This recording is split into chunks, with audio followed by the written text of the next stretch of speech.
offended by it. And no reason to go to bed. So I guess they've always been quite woke. That's Dan Wootton Tonight on TV, radio and online, Monday to Thursday from 9 p.m. till 11 p.m. on GB News, the People's Channel, Britain's news channel. Every morning from 6 o'clock, we'll wake you up with GB News Breakfast with all the stories you didn't know from the night before. So whether it's serious news, entertainment or your own views from all over our great nation, we're here to kick off your day with a smile. The national media should be reflecting and reporting what's happening here. You will notice the northwestern accents. Whether you're with us on TV, radio or online, every morning it's breakfast from 6 a.m. Hope you can join us. Join me every Sunday at 6 p.m. for Gloria Meets. In exclusive interviews, I'll be finding out who our politicians really are and what they really think. It's something that you would never want anyone to suffer. I didn't know what channels there were. I didn't think I'd be believed. I must have weighed about 7 stone and I'm 5'8". My instincts was to sort of cover this up. I mean, clearly that was a mistake. Join me every Sunday at 6 p.m. on GB News, the People's Channel, Britain's news channel. Hello there, it's Eamon Holmes here from Breakfast on GB News. We're not just on your television and your screens, you know. We're on DAB plus digital radio, so you can listen to your favourite shows on the move. If you've not yet listened to GB News Radio, it's very simple. We're on your radio player and TuneIn apps, on your smart speaker, phone or tablet, or online at gbnews.uk. Take us with you wherever you go. GB News Radio. You never have to miss a moment of the People's Channel. My name's Tom Harwood and join me 9:30 a.m. every weekday for The Briefing, your one-stop shop for everything you need to know about what's going on in politics today. I wonder if this is a deal that might need to be like the biscuits in this factory, twice baked. Is there not an opportunity here to win out against the extremes? Tom Harwood, GB News. What are you going to do about it? Things should have been done differently, and they certainly are being done differently. Don't miss it. The Briefing with me, Tom Harwood, 9:30 Monday to Friday on GB News. Hello, I'm Simon Evans. Join me on GB News for Headliners at 11 p.m, where I'll be joined by two of the country's top comedians as we take a look at tomorrow's newspapers tonight. If it's a big story, we'll be covering it, I guarantee, but we'll also have some fun along the way. That's GB News Headliners at 11 p.m. We won't put you to sleep, unlike some of the other paper review shows out there. So join us, 11 p.m, 7 nights a week.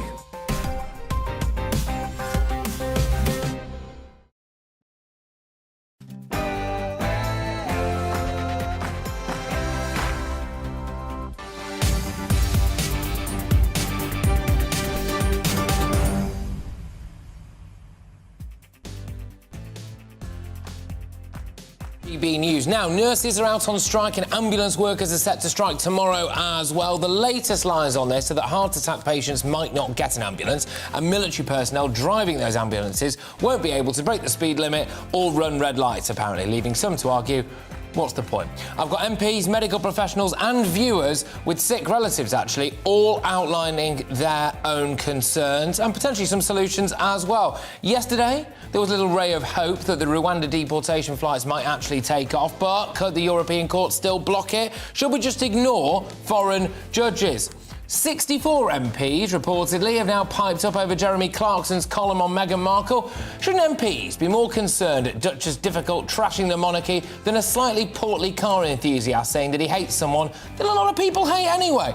I want your views today. Are you angry about ambulance strikes? GB views at gbnews.uk. And should we ignore foreign judges if they decide to block Rwanda flights? Again, that's GB views at gbnews.uk. All of that coming your way and much, much more. But before that, it's your latest headlines.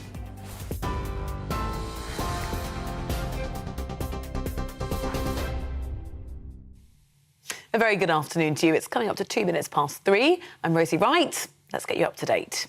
On pay, we have an independent process and we have accepted that in full, and of course that comes on top of the extra prioritisation of the NHS last year. But we also, alongside that, need to focus on patients. We need to focus on those pandemic waiting lists, get those waiting lists down. That's why we've invested the extra 6.6 billion over the next 2 years. So we prioritised the NHS and social care in the autumn statement at a time of difficulty for the economy, because we recognise we need to get those things down. Well, that's the Health Secretary, Steve Barclay, talking about strike action. Portsmouth Hospitals University Trust has declared a critical incident, saying its emergency department is full of patients. It's got limited space to treat those with life-threatening conditions and industries. It's as thousands of nurses in England, Northern Ireland and Wales walk out for the second time in under a week. The Royal College of Nursing has warned the action could go on for 6 months unless an agreement can be reached. They've been calling for an above 5% inflation pay rise. The government said that is unaffordable. Well, the nurses, trainee nursing associate Victoria Busk, is at a picket line in Birmingham. She says nurses will continue to shout until they're heard. I want to say to the Prime Minister this morning, please step in now and do the decent thing on behalf of every patient and member of the public of this country and right across the United Kingdom. But please do the decent thing also for the nursing staff. Get round a table and start to talk to me on their behalf. That's the only respectful and decent thing to do. And let's bring these strikes to a conclusion by the end of this week. Well, today's action by the nurses comes ahead of a strike by ambulance workers planned for tomorrow.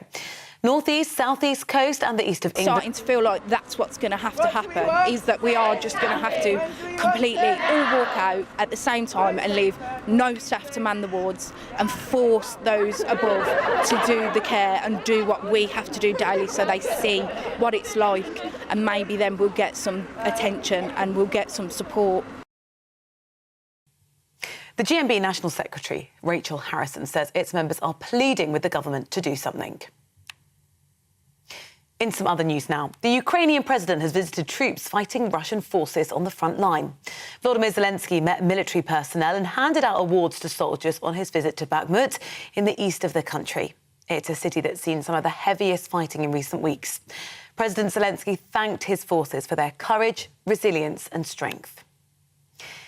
Now, tens of thousands of people in Argentina are waiting to welcome their World Cup winners home. I think we can show you some live pictures from Buenos Aires, where local media is estimating a crowd of around 100,000 people has gathered to greet the team. The capital's been celebrating since Sunday's thrilling final against the defending champions, France. You are now up to date on GB News. We'll bring you more across the hour as it happens. Now back to Patrick.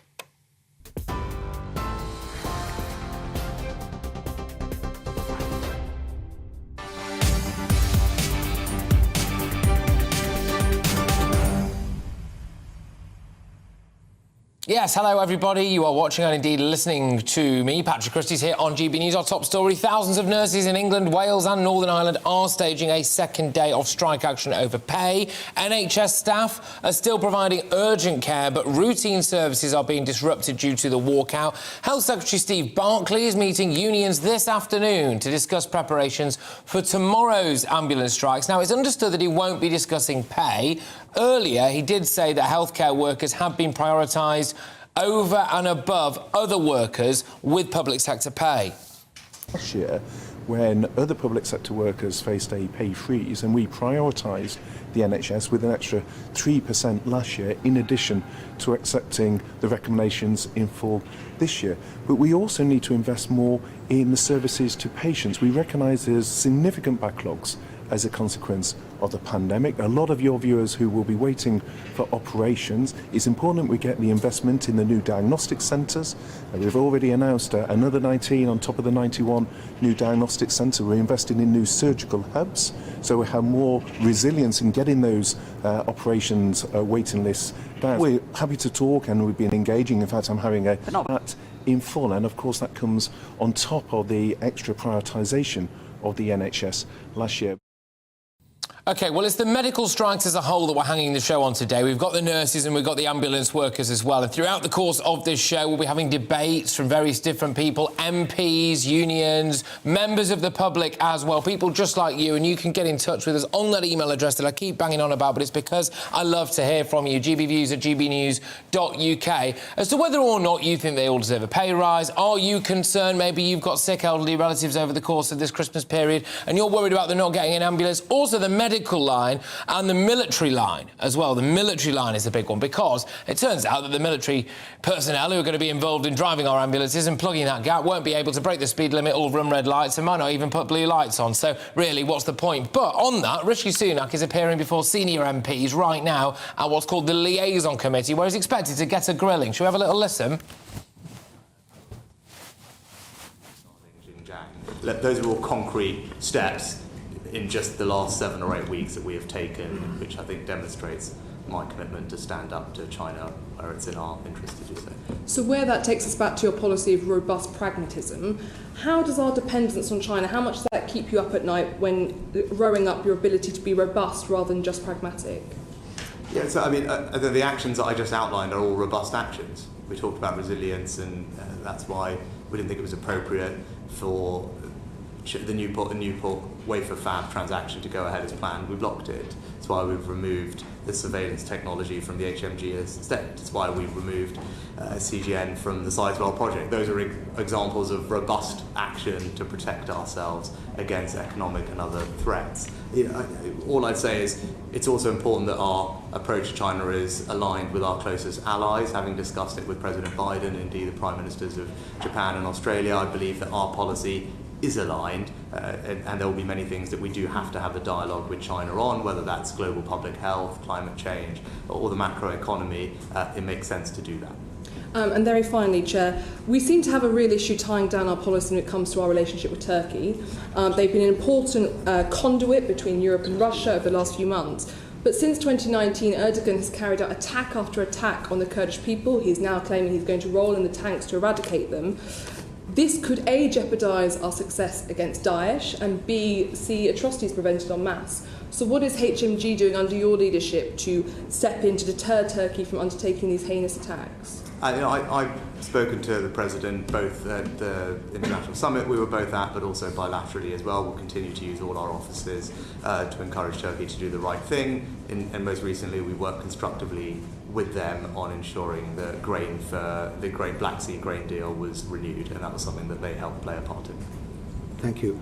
A couple of questions quickly of my own. It is, of course, astonishing that we allowed China to carry on doing what they were doing for so long, and I'm certainly, for one, pleased with the direction the government's taking. But coming back to Russia, the Defence Secretary made a statement this afternoon pointing out this is the 300th day of the war that was meant to take a few days and has been militarily disastrous for Russia.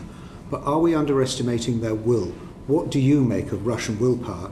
Because they are putting everything into the fight. The Russian doctrine of total war and victory at any cost seems to be very apparent. Yeah, and that's why it's important that we continue to maintain and increase our support to Ukraine and make sure that that support is effective in deterring further Russian aggression and pushing them back from the territory that they've already seized. And that's what we'll continue to do. And how much is that as shared as deeply as you with our European allies? And that's why I was at the Jeff Summit yesterday. That's 10 countries very like-minded on values, but particularly with regard to the threat that Russia poses, and again, very strong consensus about what we need to do next year, whether it's the specific types of military support needed. Those are the types of things we discussed yesterday, and those conversations I've had more broadly as well. And the Defence Chair, if he was here, would be asking what's happened to the lessons learned document in the Ministry of Defence about lessons learned on the Ukraine conflict, particularly about replenishing our munitions, which the Defence Secretary said will be replenished, not are being replenished, and of course the resilience of our munition supply chains, which have turned out to be very threadbare. What are we doing about that? It needs money.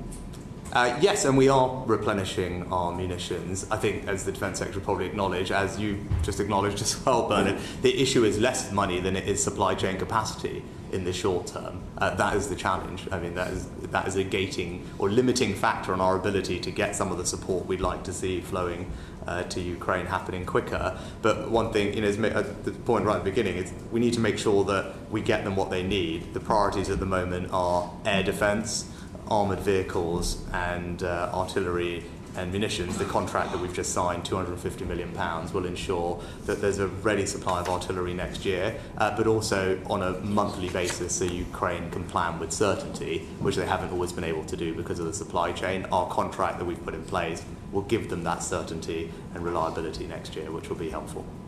Thank you. Clive Betts for Levelling Up Committee.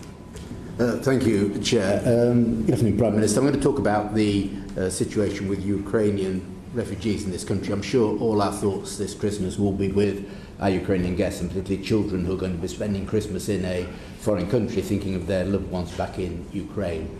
And also thanks to the wonderful hosts who've hosted 100,000 Ukrainian individuals in our country. Unfortunately, 3,000 Ukrainian families have presented themselves as homeless in the last 6 months, and many of those families, including children, will spend Christmas in temporary accommodation. OK, so that is the Liaison Committee. Now, Rishi Sunak's going to be sitting there for rather a long time. He's going to be asked all sorts about all sorts, basically.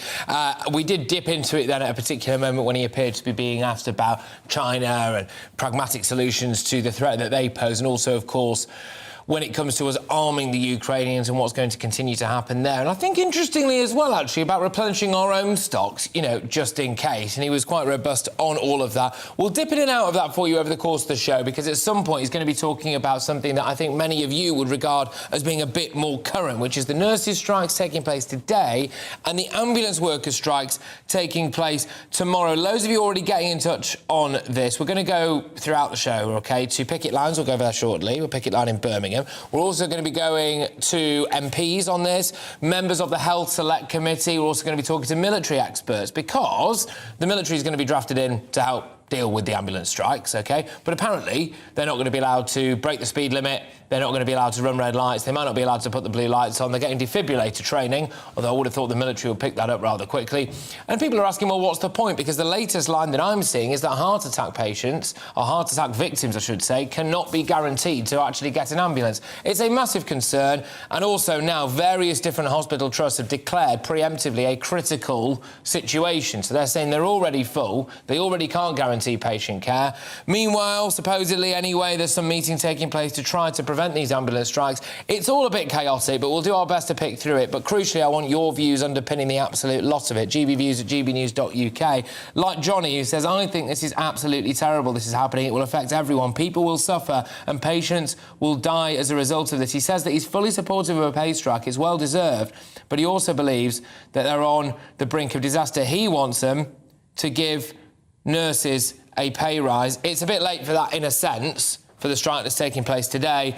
Maybe people will be coming down on that side. Let's cross over now to one of the picket lines. It's in Birmingham, and we're joined by our West Midlands reporter, Jack Carson. He's outside the Queen Elizabeth Hospital. Jack, what's going on where you are? Well, Patrick, the picket line seemed to kind of disperse now. There's been hundreds of nurses here supporting this strike all from about 8 a.m. this morning. They all arrived here, and they are feeling, from talking to them, united in this front that they want better pay and better working conditions as well. The word that keeps coming up to me, and has kept coming up to me while I've been here today, has been retention, and under that umbrella comes better pay, but also staffing levels. A lot of people here do this job because they like caring for people, and they're worried that with lower staffing levels on the wards, they can't give the best care to patients and the best care to people. And the other thing was agency, and that a lot of nurses are leaving this profession, are leaving the NHS. New graduates that are not going into the NHS, are going into agencies because they can get paid so much more. And speaking to a few nurses here on the picket line today, here's what a few of them had to say. Nurses have been complaining and crying and begging and asking that we need fair pay and safe staffing, but we are working with skeletal staff. We all stretch ourselves across 32 patients, and we do the job of 2-3 people every day. Only the other day I saw an advert for an agency that was offering between £30 and £40 an hour, and that is where nurses are going to. Why don't you just pay us more and we come to work, rather than paying somebody from outside more, and I am here already, you pay me little. The RCN have made it very clear that they will sit down and talk about pay, and Pat Cullen has made it quite clear that there is room for negotiation, but Steve Barclay and Rishi Sunak have not. And they need to just come together and sit down and discuss, and I am sure most nurses aren't expecting to get 19%. So that's what some nurses here on the picket line have been saying here today. It's been quite a jubilant atmosphere. We've had some congas, we've had dancing. They certainly picked up after lunch where they had some food in them. But that's just to show the united front that they've got here, and these nurses are prepared that if it means they will continue striking. They've got the mandate for up to 6 months now of striking, and if the government doesn't come to the table to start a negotiation, these nurses, as much as they don't want to strike, will strike for those better pay and for that better working conditions. Jack, thank you very much. Jack Carson there, GB News' West Midlands reporter, bringing you reports from a picket line there. I suspect many of you now will be quite angry at the idea that there are nurses doing congas and dancing, and it picked up a bit after they had a bit of food in them. I've just had an email in here from Kelly. Says that Kelly's at hospital waiting for an outpatient's appointment right now. What Kelly says, there's no way of verifying this, of course, is that there's 4 nurses stood around talking. Don't appear to be working too hard. That's Kelly's view, of course. And Tony says, I have cancer. I'm waiting a transplant. Yesterday, they rang me to say I'm temporarily being taken off the transplant list. Today, I rang my cancer nurse, only for the phone to be answered by a secretary. Is this due to the strike? He's in Barrow-in-Furness. I'm not sure, Tony. Unfortunately, I can't find that out for you. But one would assume that strikes certainly aren't helping. There's going to be a very much mixed bag on this. Yes, OK, fair enough. Some of you think that they should be getting a pay rise. Some people are saying that maybe, just maybe, the Royal College of Nursing actually went in too high with that 19% pay offer, or pay suggestion, I should say, really, demand, other people might call it, and that has resulted maybe in the government being able to wash their hands of it.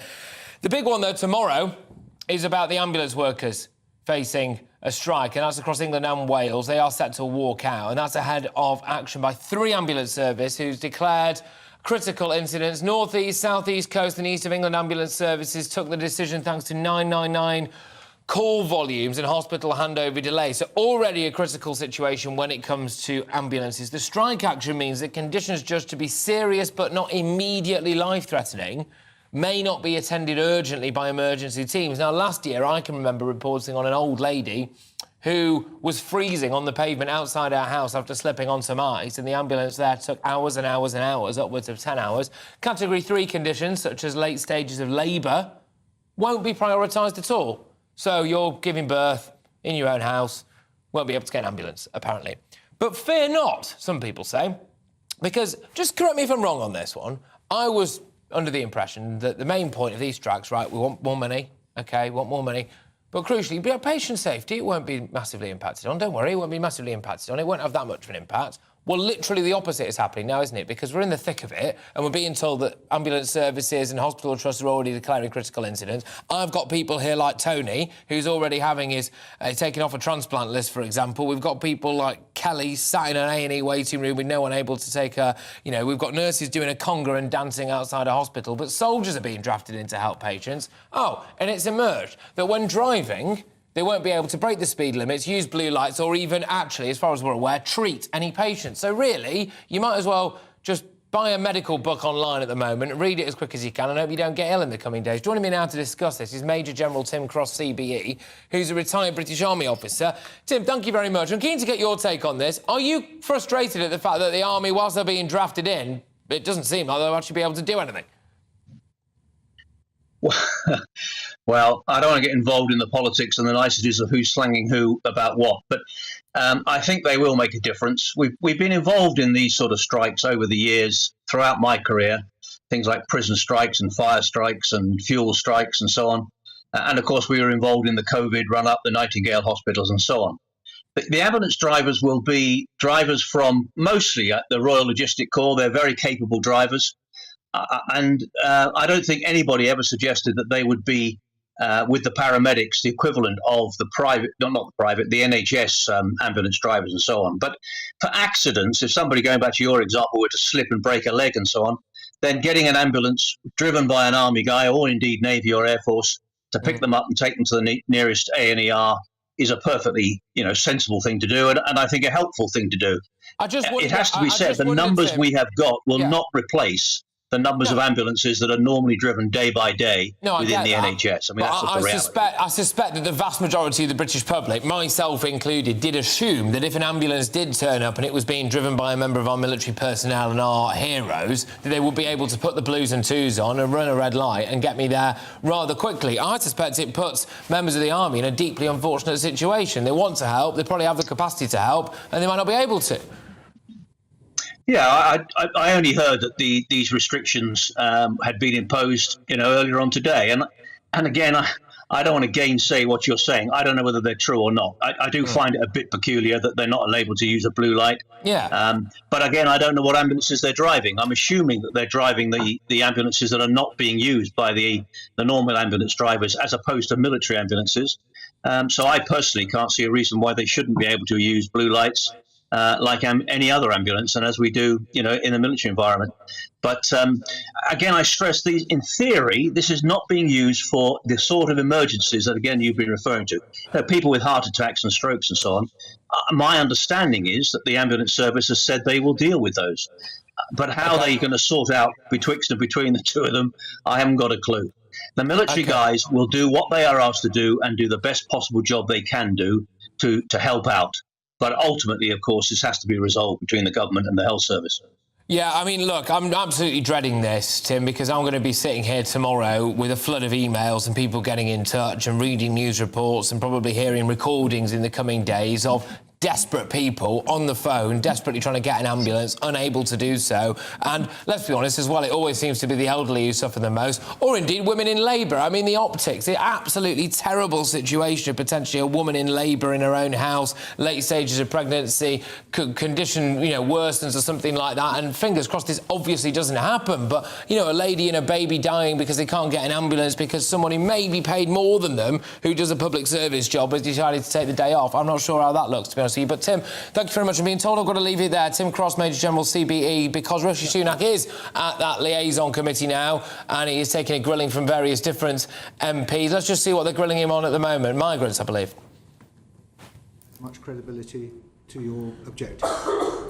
As I said, we'll introduce legislation in the new year which will achieve the aim that I set out. And the legislation is one part of an overall plan that I set out to Parliament recently, and I'm confident that we can deliver on that plan and it will make a difference and reduce the number of boats arriving. And on the question of the ECHR? I said we'll introduce legislation in the new year which will deliver on the system that I said I would. Anybody else want to follow that one up? Philip Dunn. Thank you, Chairman. Prime Minister, I'm going to ask you some questions about your government's environmental commitments and how you're going to deliver them. Following the conclusion of the COP27 conference, which I was pleased you attended, I asked you on the floor of the House how you were going to personally ensure that as the structures for COP26 were dismantled with the teams and the structures of government changing, how were you going to deliver our nationally determined contributions? And you said you would personally drive it through government. You're not chairing the one cabinet committee that had some direct responsibility for this. So how are you doing that? I think a couple of things, Philip. First of all, that cabinet committee, those decisions still come to me as part of the collective agreement process. So again, ultimately, I'm the ultimate decision maker. And the second thing, the number 10 team are intimately involved in all aspects of it, whether that's my office sitting on that committee specifically, the delivery unit process currently going over all the targets we have, and the policy unit involved with departments. And I think probably the third thing I'd say is, again, judge me by my actions, we've been doing it 7 or 8 weeks, and in that time I've already worked closely with cabinet ministers on various aspects of net zero, whether that's on and offshore wind, nuclear, and indeed energy efficiency, where I've specifically got involved as we've been developing policy there and making announcements. The government lost a case in the High Court in relation to its net zero strategy. Are you involved in the review to refresh that strategy by the end of March? Yes, I'll be doing that over the Christmas holidays because we intend to obviously respond to the High Court demand, and indeed Chris Skidmore's net zero review. We'd like to do those ideally together.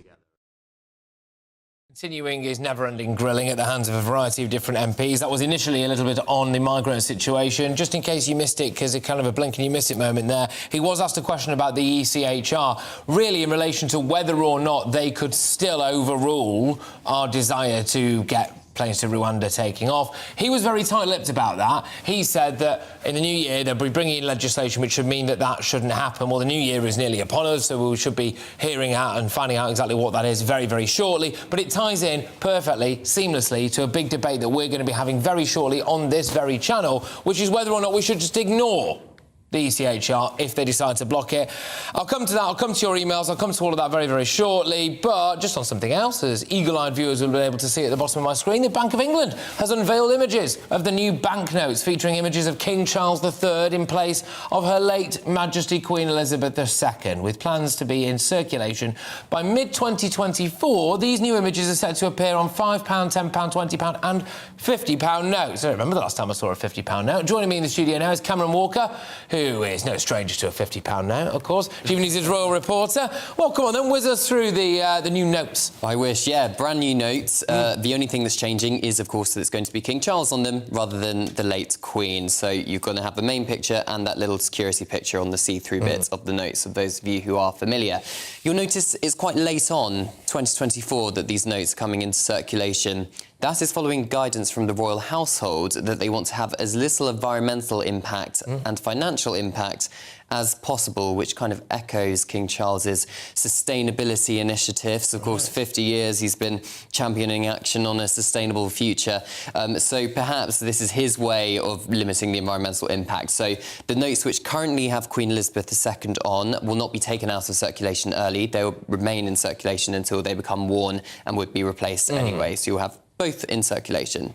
OK, that's interesting. I wonder when I'll get my hands on the very first one, though. So by mid-2024, presumably. Yeah, middle of 2024. We don't have a date yet, but as soon as we've got one, we'll let you know. As soon as we've got one, it's a real shit kind of... Look, I know it sounds a bit of a silly thing to say, but it's just another thing that makes it all even more real, isn't it? We're all just so used to seeing the Queen's face on our currency, and that is going to become a thing of the past, isn't it? Exactly. We're already spending 50p coins with King Charles's head on in our shops, and very soon in the new year, we'll expect all the other coins to be minted with King Charles on as well. But if you do have coins with Queen Elizabeth II on, you can still spend them in the shops. You can still use them, and that'll just be, they'll just naturally fade out of our system, will they? They're not going to withdraw, I take. Yeah, I mean, it was very common before the Queen came to the throne that you would have multiple monarchs in circulation at the same time, but obviously the Queen was, on the throne for 70 years, so there was never any... She quite literally monopolised it, but there you go. Yes, all right, Cameron, thank you very much. As ever, Cameron Walker, our royal reporter, just filling you in on the latest. Yes, and if you do manage to get your hands on a £50 note, then good luck to you, but there you go. Loads of you have been getting in touch, and, unsurprisingly, the nurses' strike and the ambulance strikes tomorrow are the big ones for you. If the NHS can pay for agency staff, they can pay our NHS workers a better wage. This is from Joanna.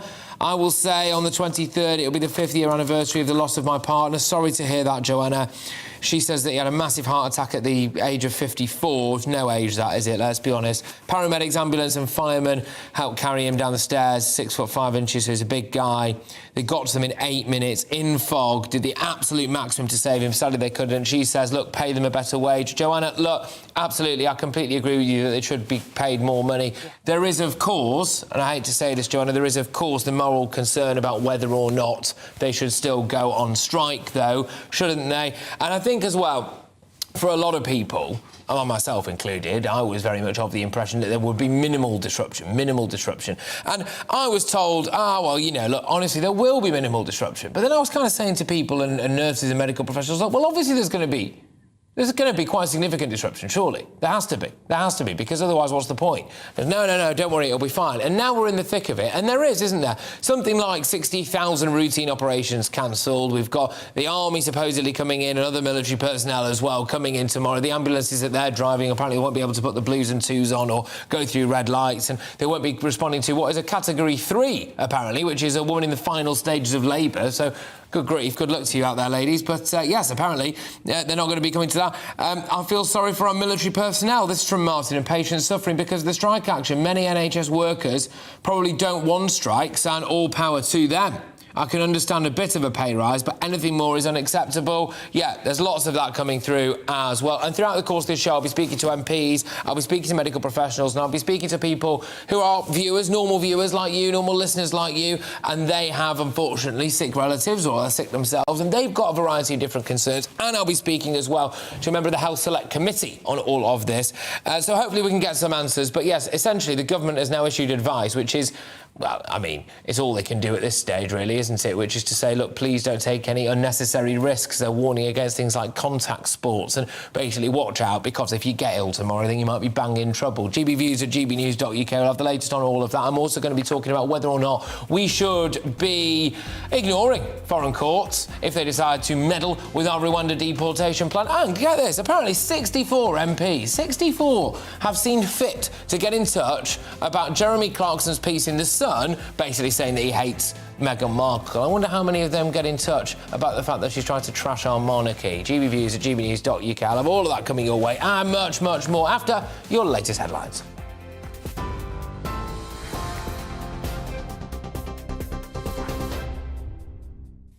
Good afternoon, it's 3:32. I'm Rosie Wright. Let's get you up to date. Portsmouth Hospital's University Trust has declared a critical incident, saying its emergency department is full of patients and it has limited space to treat those with life-threatening conditions and injuries. It says thousands of nurses in England, Northern Ireland and Wales walk out for a second time in under a week today. The Royal College of Nursing has warned the action could go on for 6 months unless an agreement can be reached. They're calling for a 5% above inflation pay rise. The government, though, says those demands are unaffordable. The Health Secretary, Steve Barclay, says the government has prioritised the NHS. On pay, we have an independent process and we have accepted that in full. And of course, that comes on top of the extra prioritisation of the NHS last year. But we also, alongside that, need to focus on patients. We need to focus on those pandemic waiting lists, get those waiting lists down. That's why we've invested the extra 6.6 billion over the next 2 years. So we prioritised the NHS and social care in the autumn statement at a time of difficulty for the economy, because we recognise we need to get those things down. Today's action by the nurses comes ahead of a strike by ambulance workers tomorrow. Thousands of paramedics, technicians and other staff are due to walk out. At least 4 ambulance services have declared critical incidents as they face unprecedented pressure ahead of the walkout. Scotland Yard's investigating an allegation of racial abuse after Conservative MP Bob Stewart told an activist to go back to Bahrain. The comments were made during a confrontation last week. The MP for Beckenham has apologised but denies he was being racist. The Met Police says the case was opened following a complaint from Syed Ahmed Al-Wadi. You're up to date, but on your TV, online and DAB Plus radio. Don't go anywhere. Patrick will be back in a moment.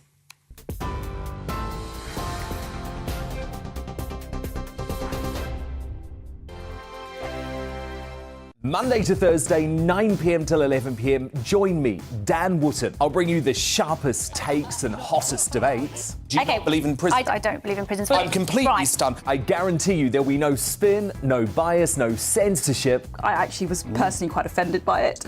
And no reason to go to bed. So I guess they've always been quite woke. That's Dan Wootton tonight on TV, radio and online. Monday to Thursday from 9 p.m. till 11 p.m. on GB News, the People's Channel, Britain's news channel. Every morning from 6 o'clock, we'll wake you up with GB News Breakfast with all the stories you didn't know from the night before. So whether it's serious news, entertainment or your own views from all over our great nation, we're here to kick off your day with a smile. The national media should be reflecting and reporting what's happening here. You will notice the northwestern accents. Whether you're with us on TV, radio or online, every morning it's breakfast from 6 a.m. Hope you can join us. Join me every Sunday at 6 p.m. for Gloria Meets. In exclusive interviews, I'll be finding out who our politicians really are and what they really think. It's something that you would never want anyone to suffer. I didn't know what channels there were. I didn't think I'd be believed. I must have weighed about 7 stone and I'm 5'8". My instincts was to sort of cover this up. I mean, clearly that was a mistake. Join me every Sunday at 6 p.m. on GB News, the People's Channel, Britain's news channel. Hello there, it's Eamon Holmes here from Breakfast on GB News. We're not just on your television and your screens, you know. We're on DAB plus digital radio, so you can listen to your favourite shows on the move. If you've not yet listened to GB News Radio, it's very simple. We're on your radio player and TuneIn apps, on your smart speaker, phone or tablet, or online at gbnews.uk. Take us with you wherever you go. GB News Radio. You never have to miss a moment of the People's Channel. My name's Tom Harwood and join me 9:30 a.m. every weekday for The Briefing, your one-stop shop for everything you need to know about what's going on in politics today. I wonder if this is a deal that might need to be like the biscuits in this factory, twice baked. Is there not an opportunity here to win out against the extremes? Tom Harwood, GB News. What are you going to do about it? Things should have been done differently, and they certainly are being done differently. Don't miss it. The Briefing with me, Tom Harwood, 9:30 Monday to Friday on GB News. Hello, I'm Simon Evans. Join me on GB News for Headliners at 11 p.m, where I'll be joined by two of the country's top comedians as we take a look at tomorrow's newspapers tonight. If it's a big story, we'll be covering it, I guarantee, but we'll also have some fun along the way. That's GB News Headliners at 11 p.m. We won't put you to sleep, unlike some of the other pay-per-review shows out there. So join us, 11 p.m, 7 nights a week.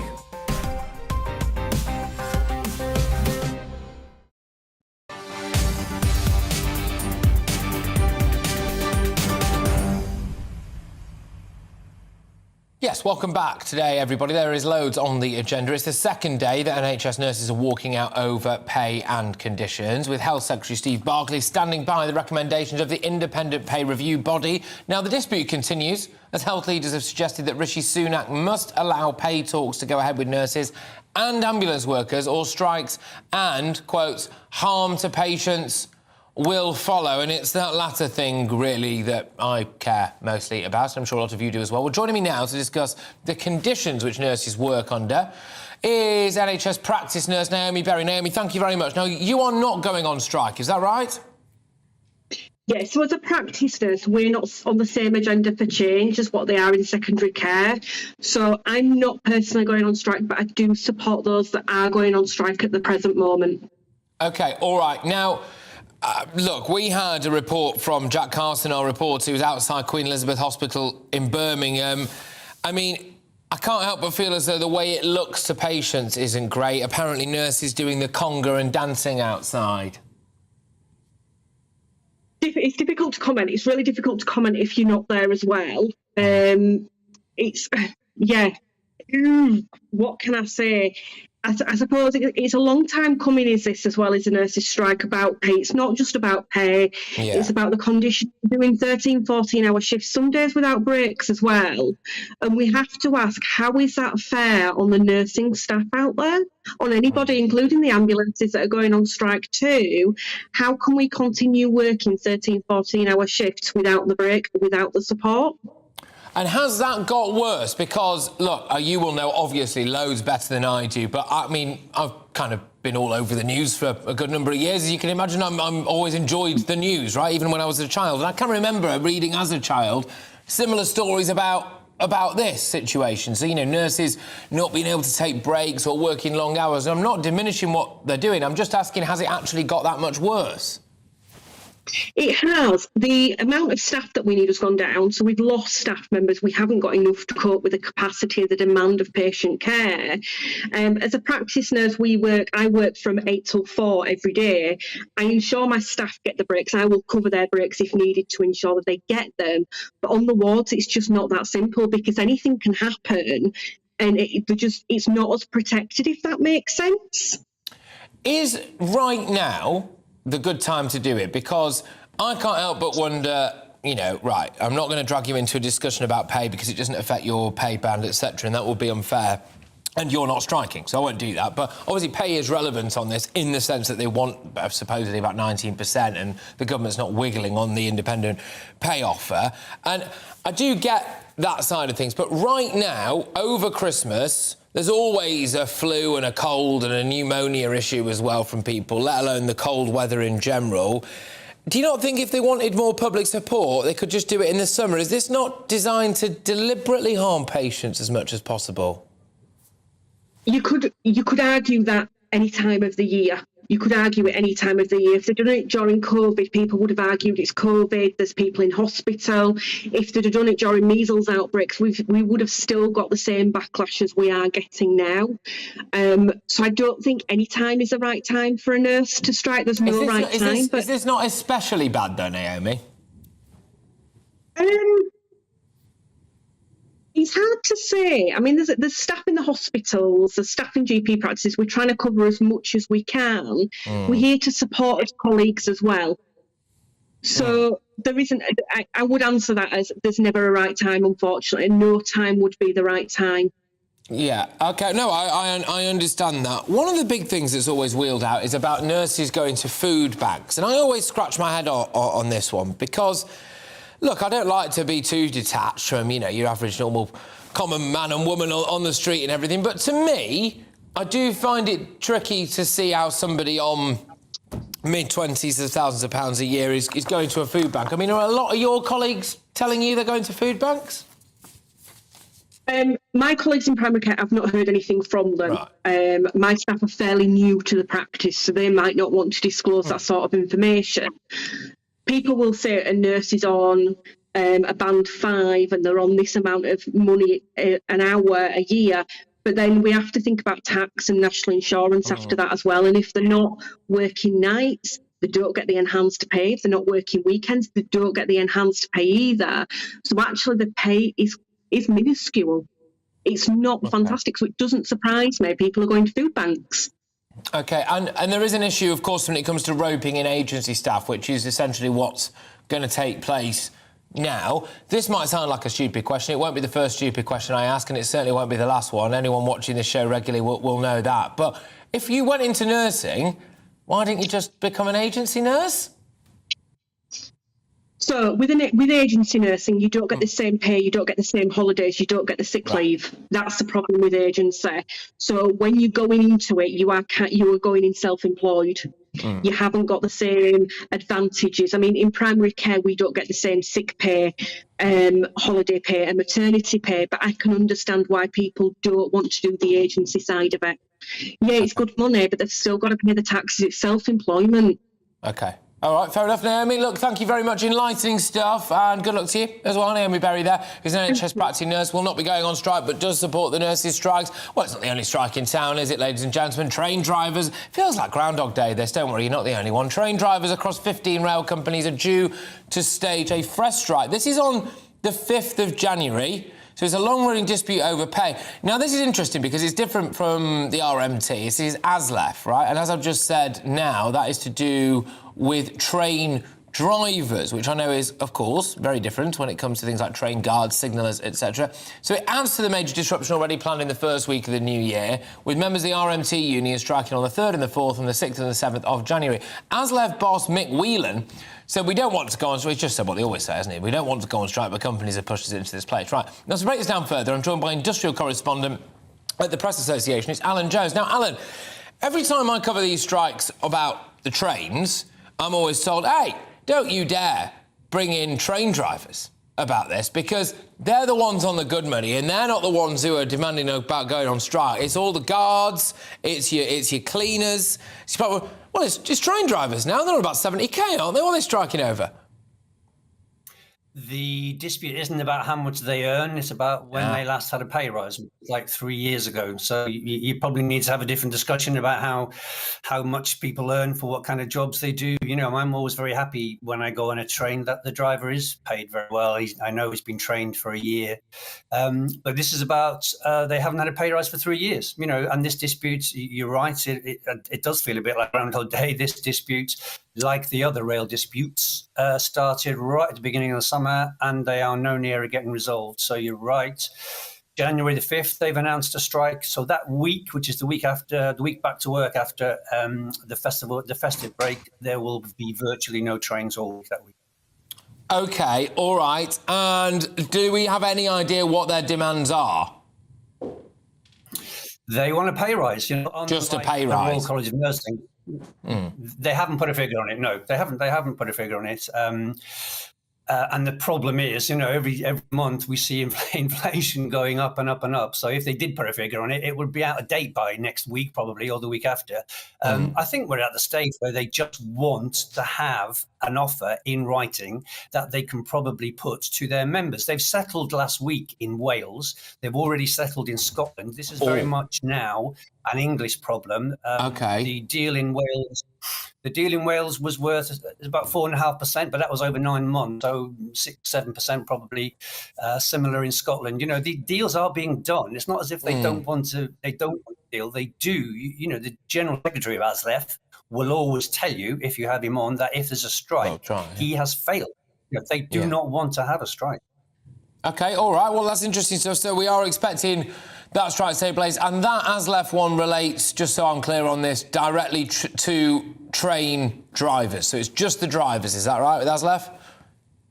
Aslef just represent train drivers, yes, but that week there's also going to be strikes by guard signallers and cleaners. Actually, so it's more or less everybody who works on the road. Well, that's it, and that's the RMT union. Just very, very lastly, and quite quickly, in your professional opinion, someone who's been around this, a rather long time. I mean, public sympathy does only stretch so far. Do you think it realistically will stretch to the drivers, who I understand they haven't had a pay rise in 3 years, but a lot of people out there haven't had a pay rise in 3 years, and a lot of people aren't on what a driver's on? I think they will get support, and because people are in the same position. A lot of people haven't had a pay rise. All the disputes you're talking about, they're about people not having had a decent pay rise. So yes, I think sympathy will hold up. Okay. All right, good stuff. Thank you very much. Great to have you back on the show there. Fantastic. OK, well, not fantastic news, of course. It rarely ever is these days, isn't it? But that was industrial correspondent at the Press Association, Alan Jones, picking you through that latest news that, yes, train drivers, you heard right, train drivers now are going on strike. No doubt that inbox in there, gbviews at gbnews.uk. There'll be some strong views because, yes, train drivers are the ones who are on the most money. Although, fair enough, they haven't had a pay rise in 3 years. Or is it? I don't know. Your views. Anyway, dozens of MPs are calling for Jeremy Clarkson to formally apologise to the Duchess of Sussex, Meghan Markle. That's for his use of the quote, it's basically what's been called misogynistic language in his latest piece for the Sun newspaper. The column in which Clarkson said he hated Meghan Markle on a cellular level attracted criticism from a number of high-profile figures, and no less his own daughter. His piece has become the independent press standards organisation's most complained about article ever, apparently, with more than 17,500 people writing in to express their displeasure. Yesterday, following the backlash, Jeremy Clarkson took to Twitter and he said, "Oh dear, I've rather put my foot in it. In a column I wrote about Meghan, I made a clumsy reference to a scene of Game of Thrones, and this has gone down badly with a great many people. I'm horrified to have caused so much hurt, and I shall be more careful in future." Well, I thought this sets us up, as far as I'm aware anyway, around 64 MPs have now taken it upon themselves to write in about this and try to get something done. Arguments on either side. Look, yes, OK, the piece, to me, it had the whiff of it of a bloke who'd maybe, had a couple of glasses of red, or certainly maybe had a couple of glasses of red the night before, realised that he had a Sun column to write and knocked one out, and, maybe an editor just waved it through. I get that it was probably quite offensive. I get that the language was quite fruity. I personally read it and just got on with my day, but apparently people are unable to do that. Joining me live now to discuss this is columnist and writer Josephine Bartosz and Chief Executive of the Freedom Association, Andrew Allison. Andrew, I'll start with you. Look, is this a clampdown on free speech? Does it set a worrying precedent here that if people don't like someone's... look, Jeremy Clarkson said he hated Meghan Markle. Loads of people hate her. What's the problem? Well, Jeremy Clarkson is a very opinionated man, as we all know. And also, no one believes that Meghan Markle is going to turn up on the streets of Britain walking naked while people throw excrement at it. It was just a phrase. It's not a turn of phrase that I would have used. I would have used much more language. But, if you want to go back, Joe Brand was talking about throwing battery acid at Nigel Farage politicians. And that is something that could happen on the streets of Britain. So I think we need to keep a perspective here. I think there's a bit of a storm in a teacup. OK, Josephine, your views on this then? I think it was absolutely right that that MPs have intervened, and as public representatives, I think it's their job to draw a line under these things and to lead when it comes to opinion in some respects. It's not as if they're putting through legislation to suggest that free speech should be clamped down on. So I think their letter is appropriate, though, in my opinion, a bit toothless and misses the mark. They talk about the environment. What would you like to see happen then, Josephine? In an ideal world, would you like to see Jeremy Clarkson never work again?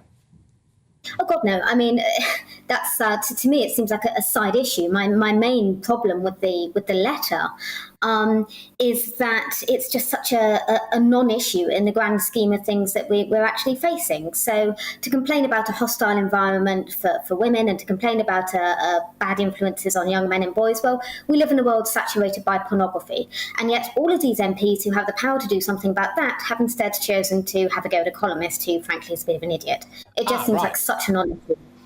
OK, well, that is interesting. And I suppose on that, I don't want to paraphrase you, Josephine, I will come back to you. But on that, Andrew, I mean, I find it remarkable that MPs have decided to really intervene on this massive issue. I mean, I can think of things that get my goat a lot more. I mean, for example, grooming gangs and stuff like this. And the MPs don't seem to be too virtue signalling about all of that stuff, do they? Is this virtue signalling, Andrew? Well, of course it's virtue signalling. That's exactly what it is. And I'm very wary when MPs start demanding, and I think the word demand was mentioned at least twice in that letter that was sent by 64 MPs. The MPs have no right to demand to a newspaper editor what they're going to put in their newspaper. It's a very dangerous, slippery slope, and they should not be doing it. Well, it is potentially happening more and more often, isn't it? Can I just ask, Josephine, you know, look, I am, which may come as a shock to you, I am not a woman. Do you think that it was particularly threatening towards Meghan Markle? I think the key point of reference was that Game of Thrones reference. Now, I got that because I'd seen Game of Thrones. Maybe he should have been a bit more... Well, he either couldn't have said it, to be fair, or he might have been a bit more on the nose about saying, do we all remember that scene out of Game of Thrones where Cersei was paraded through the streets and had excrement poured over her, etc.? But do you honestly think, as a woman, that it makes women less safe on the streets now, this Jeremy Clarkson article? No. I mean, I think it is an unpleasant thing to say, and, you know, I've managed to disagree with public political figures very strongly without, you know, sharing my creepy fantasies about them. Yes. I do think it was unpleasant. I do think there was something misogynistic and over-personal about it, but at the same time, I don't think it really represents any credible threat to her safety. One of the arguments, I suppose, Andrew, and this is perhaps an unfortunate one, is the timing of it, right? Because Meghan Markle and indeed Prince Harry have done rather a lot to say that the press was inciting horrific stuff about them. And then this article drops, and it can be used now quite easily, very easily, by people to say, well, there you go, they were right all along, Andrew. Well, it'll be used by Harry and Meghan as well to say that, you know. But I think many people don't like, and myself included, don't particularly like Meghan Markle, because it's not because she's a woman, it's not because she's a person of colour, it's because of the content of her character, it's what she says, you know. I mean, she's been found guilty of telling some porkies, such as the Archbishop of Canterbury, marrying them 3 days before the wedding took place at St George's Chapel, Windsor, which caused the Archbishop of Canterbury to have to say, well, if I'd done that, it would have been illegal, I would have been breaking the law. So we've got lots of reasons, maybe not to particularly like her or not to trust her. But Andrew, do you hate Meghan Markle at a cellular level? I don't hate Meghan Markle. I don't particularly like her. I don't particularly trust her. I wouldn't use the sort of language that Jeremy Clarkson used in his column. But the idea that MPs are now starting to demand to the editor of The Sun, you must do this and you must do that. No.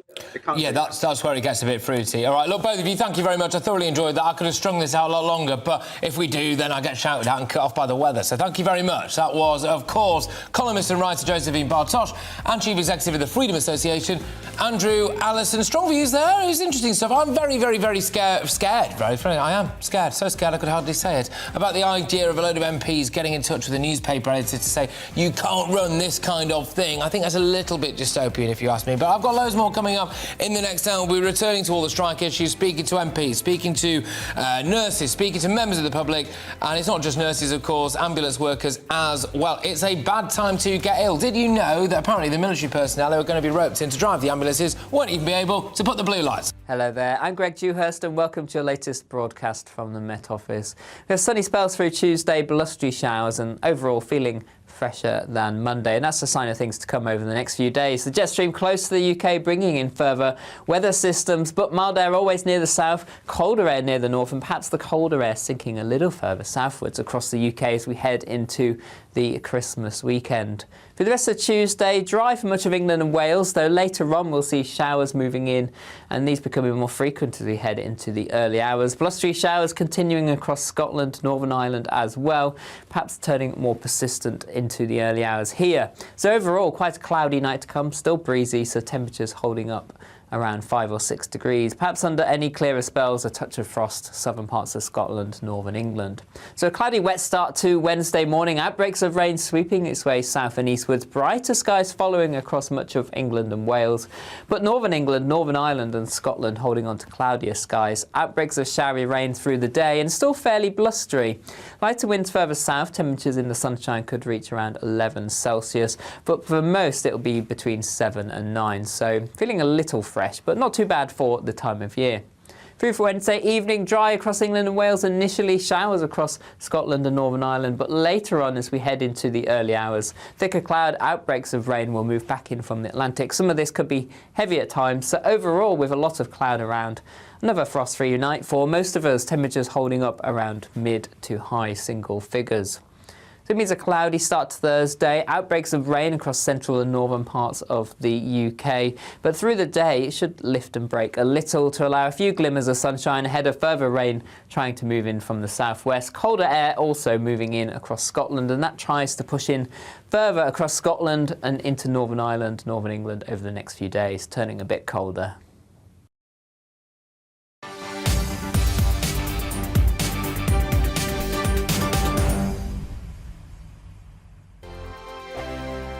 We are GB News, and we'd like to say thank you to each and every one of you for bringing us your conversations, for helping our great nation find its voice. We are here for you on radio, television, and online, across England, Scotland, Wales, and Northern Ireland. It's not the BBC, you actually get your facts right. We are proud to be GB News, the People's Channel, Britain's news channel.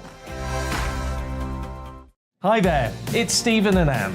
At breakfast from 6 a.m, you'll always be caught up with everything you need to know, the latest headlines, opinions and debates. We'll bring you the good news and the bad, but most of all, we're here for you. Remember, send in your views and let us know what you would like us to talk about.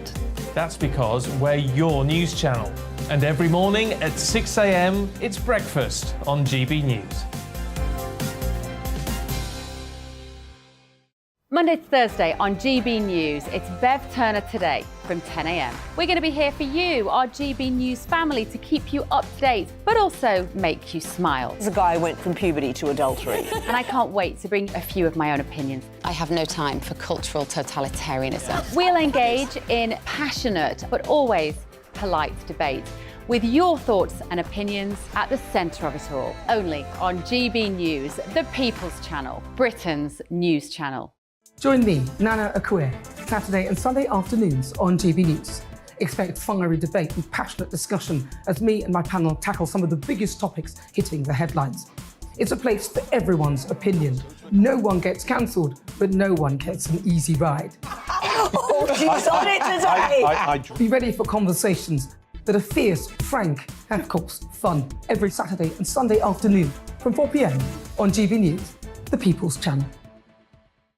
Join my show Farage, 7 p.m. till 8 p.m. Monday through Thursday, and there you will get opinion, analysis, debate, and I'll cover stories that nobody else dares to touch. You've been cancelled. Join the club. Oh my goodness me! And then for the last 15 minutes, talking pints. We're over a drink. We have a civilised conversation with someone. We very often disagree, but we do it in a grown-up way. Come and join me on Farage. We are GB News, the People's Channel. And right across the United Kingdom. You can find us on Sky Channel 512. Virgin Media Channel 604. Freesat Channel 216. Freeview Channel 236. And YouView Channel 236. You can also take us with you on DAB Plus Radio. With the GB News app and at the website gbnews.uk. We're absolutely everywhere. Come join us on GB News, the People's Channel, Britain's news channel.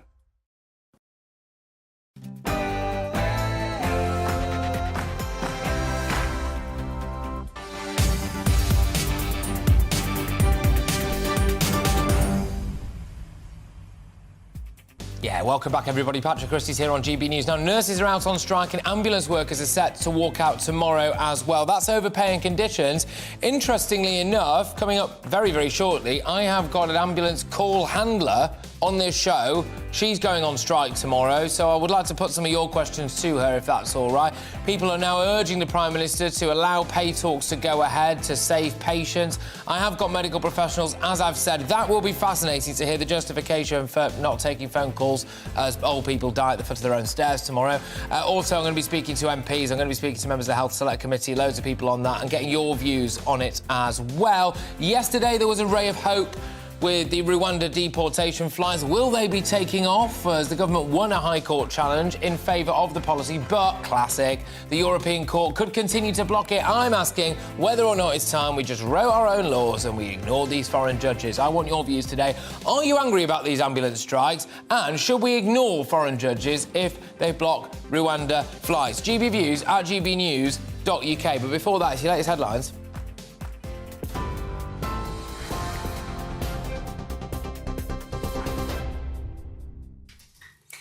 Patrick, thanks very much indeed. The top story on GB News today. Portsmouth Hospitals University Trust has declared a critical incident, saying its emergency department is now full of patients and that it has limited space to treat those with life-threatening conditions or injuries. Meanwhile, thousands of nurses in England, Northern Ireland and Wales are walking out for the second time in under a week. The Royal College of Nursing has warned their action could go on for 6 months unless an agreement can be reached. It's calling for a 5% above inflation pay rise, but the government says its demands are unaffordable. The Health Secretary, Steve Barclay, says the government has prioritised the NHS. On pay, we have an independent process and we have accepted that in full. And of course, that comes on top of the extra prioritisation of the NHS last year. But we also, alongside that, need to focus on patients. We need to focus on those pandemic waiting lists, get those waiting lists down. That's why we've invested the extra 6.6 billion over the next 2 years. So we prioritised the NHS and social care in the autumn statement at a time of difficulty for the economy because we recognise we need to get those things down. Meanwhile, General Secretary of the RCN, Pat Cullen, has criticised the government for failing to even negotiate. I want to say to the Prime Minister this morning, please step in now and do the decent thing on behalf of every patient and member of the public of this country and right across the United Kingdom. But please do the decent thing also for the nursing staff. Get round a table and start to talk to me on their behalf. That's the only respectful and decent thing to do. And let's bring these strikes to a conclusion by the end of this week. Well, trainee nursing associate Victoria Busk is at a picket line in Birmingham. She says nurses will continue to shout until they are heard. Starting to feel like that's what's going to have to happen, is that we are just going to have to completely all walk out at the same time and leave no staff to man the wards and force those above to do the care and do what we have to do daily so they see what it's like, and maybe then we'll get some attention and we'll get some support. Well, today's action comes ahead of a strike by ambulance workers. At least 5 ambulance trusts have declared critical incidents as they face unprecedented pressures ahead of the walkout. Thousands of paramedics, technicians and other staff are due to walk out tomorrow. Dr. John Martin, who's the president of the College of Paramedics, told the Health and Social Care Committee morale is at an all-time low. Seeing a sicker population who are calling us more often. Paramedic members of the college up and down the country are working extremely hard to meet the need of patients, but we're seeing less patients in a shift than we did previously. That causes a problem, and actually for our members, paramedics like myself working up and down the country, that's having a big impact on us and our morale, our ability to care for patients, and our ability to do what we need to do to keep patients safe. Well, the GMB National Secretary Rachel Harrison says its members are pleading with the government to do something. It's absolutely having a devastating impact on our members. Frustration, stress, burnout, exhaustion, low morale. Our members went into this profession to become healthcare professionals, to help the public and provide patient safety. They feel they are being physically prevented from being able to carry out their jobs. A coroner has ruled the 11 victims of the Shoreham Air Show disaster in 2015 were unlawfully killed.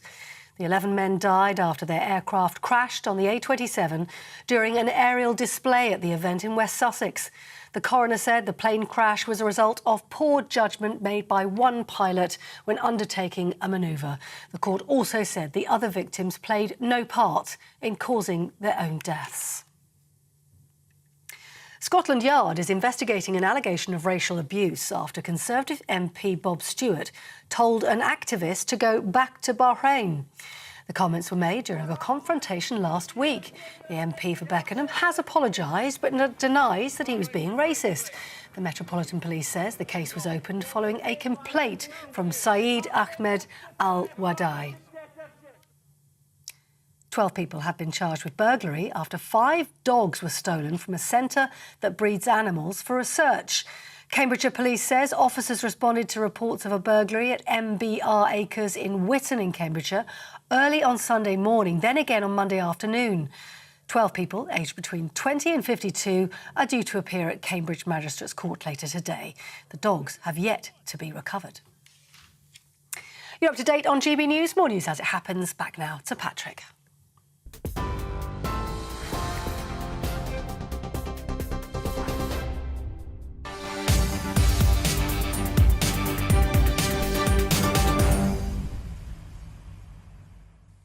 Yeah, welcome back. Loads for us to get stuck into right now because health leaders have suggested that the Prime Minister must allow pay talks to go ahead with nurses and ambulance workers, or strikes and, crucially, harm to patients will likely follow. It comes as nurses, as we all know, have walked out today for a second day, and despite talks with the unions, the government has said that the 19% pay rise that nurses are asking for is simply unaffordable. Not just the government saying that, the opposition is saying that, and most people with their heads screwed on are also saying that. But let's cross over to our West Midlands reporter Jack Carson, who's on a picket line outside the Queen Elizabeth Hospital in Birmingham for us. Jack, great to have you back on the show. Now, last time we spoke, you did make reference to some nurses doing the conga. I take it they're not still doing the conga?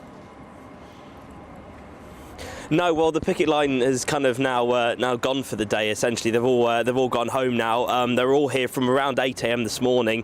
There was a couple of hundred nurses here. There was chanting. There was, like you said, there was a bit of a conga with some music. But that was more to show the united front that the nurses have here, and the nurses are united together against for this increase in pay rise and this want for better working conditions. The word that kept getting told to me today was all about retention and retaining the nurses in the system. One of those reasons was, of course, pay. The RCN asking for a 19% pay increase, 5% above inflation, but Will Quince, the health minister, saying that's just unreasonable and just unaffordable. That's not going to happen, which is why they want the government to come to the negotiating table for them. The other one was also about staffing levels. The chant that's been going here is better staffing, saving lives. If you have more staff on wards, you can help more patients, because a lot of nurses here do the job because they want to care for people. And speaking to people here on the picket line today, that was one of the messages that they were telling me. Nurses have been complaining and crying and begging and asking that we need fair pay and safe staffing, but we are working with skeletal staff. We all stretch ourselves across 32 patients, and we do the job of 2-3 people every day. Only the other day I saw an advert for an agency that was offering between £30 and £40 an hour, and that is where nurses are going to. Why don't you just pay us more and we come to work rather than paying somebody from outside more, and I am here already, you pay me little. The RCN have made it very clear that they will sit down and talk about pay, and Pat Cullen has made it quite clear that there is room for negotiation, but Steve Barclay and Rishi Sunak have not. And they need to just come together and sit down and discuss, and I am sure most nurses aren't expecting to get 19%. So that's what people here in Birmingham were saying on the picket line a bit earlier today. Of course, one of the other things that was mentioned there was agency workers, and a lot of graduate students aren't going into the NHS, they're going into agencies because of how much more money they can get. But these strikes do have an impact on people, they have an impact on patients wanting care. The strikes last week, 16,000 appointments and surgeries had to be suspended, and I imagine there's been a similar impact here because of the second day of strike action today. But Pat Cullen, the RNC RCN General Secretary, saying that this could all be wrapped up by Christmas if the government come to the table. But the government's saying that they have accepted now that independent pay body review for a 4% pay rise, and so they're not going to come and try and negotiate around a 19% pay increase, which is what the RCN are demanding. But this has had an impact on patients here as they've tried to get care today. Yeah, well, of course it has. It has had an impact on patients for the second day that the nurses' strike is taking place, and I believe tomorrow potentially is going to have a more vivid impact as ambulances, frankly, aren't dispatched. Well, thank you very much, Jack Carson, there outside Queen Elizabeth Hospital in Birmingham. Now, very shortly, ladies and gentlemen, I will be speaking to someone who's, as I understand it anyway, an ambulance call handler. They are going on strike. It'll be interesting to see the reasons behind that and exactly what they want and how they feel about the whole thing. But speaking to senior MPs at the Liaison Committee, Rishi Sunak was asked about public sector pay amid this strike action. Let's just hear a bit of this. I've always been very clear in expressing my gratitude and admiration for our NHS workers and indeed our public sector workers across the world for the job that they do. I've acknowledged that it is difficult. It's difficult for everybody because inflation is where it is, and the best way to help them and to help everyone else in the country is for us to get a grip and reduce inflation as quickly as possible, and we need to make sure that the decisions that we make can bring about that outcome. Because if we get it wrong and we're still dealing with high inflation in a year's time, that's not going to help anybody. I don't want to see that. I want to see things get back to normal, and that's why having an independent pay process is an important part of us making those decisions and getting them correct, and that's why we've accepted those recommendations in full. OK, well, that's Rishi Sunak's response to it. Now, nurses have walked out today. Tomorrow it's the turn of those ambulance workers. Soldiers are being trained to drive ambulances at Wellington Barracks in London, apparently. Lieutenant Colonel James Shaw has outlined how the soldiers will be expected to help tomorrow. So it's support to the paramedics, so that will be driving the ambulance, that will be assisting getting a casualty onto a stretcher, getting them into the ambulance, perhaps getting them down some stairs to the ambulance, so the non-clinical roles, allowing the ambulance technician to do the clinical roles itself. This isn't about us. We've been tasked to support the London Ambulance Service, and that's our absolute focus.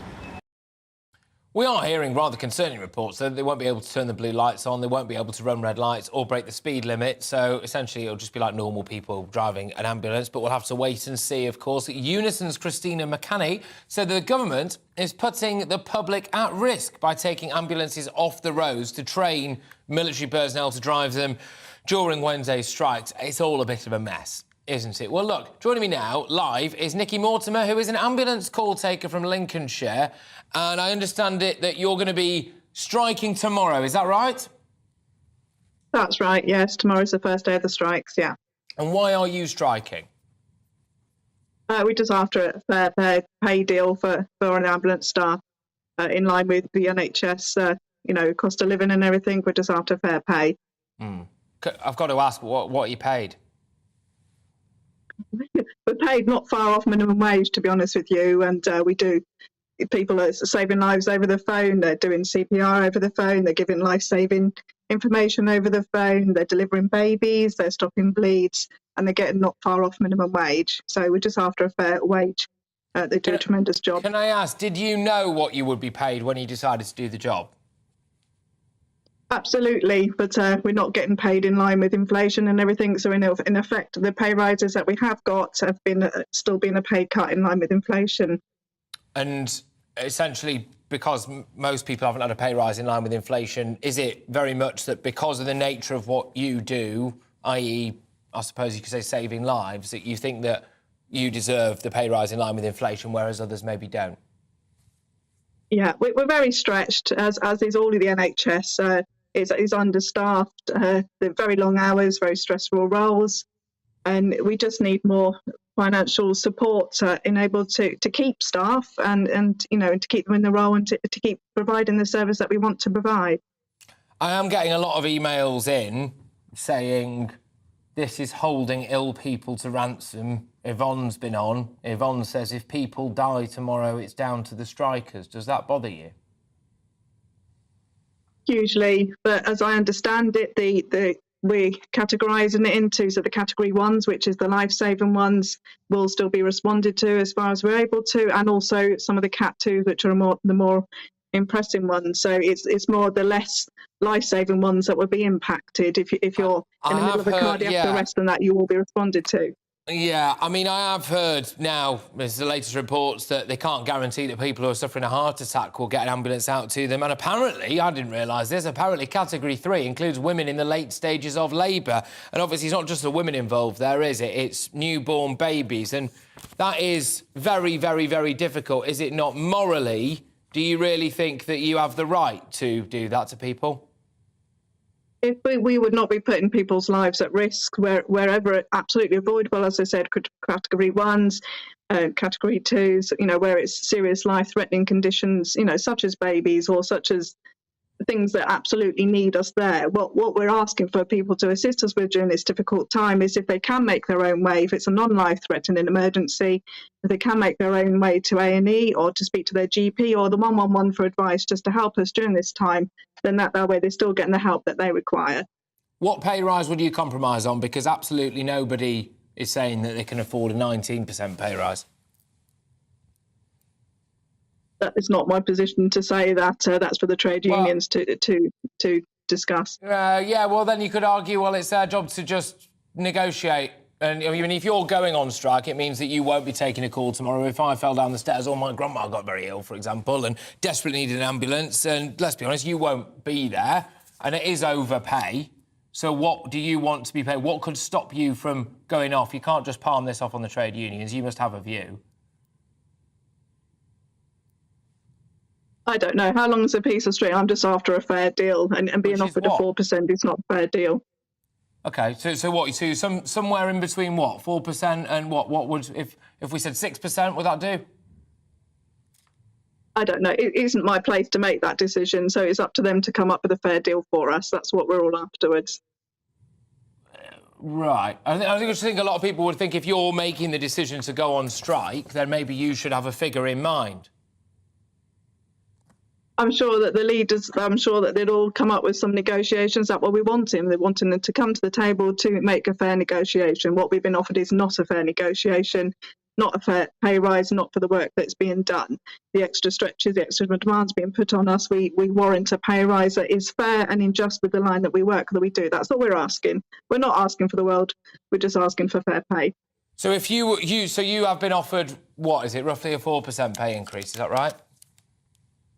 I believe so, yeah. You don't know, though?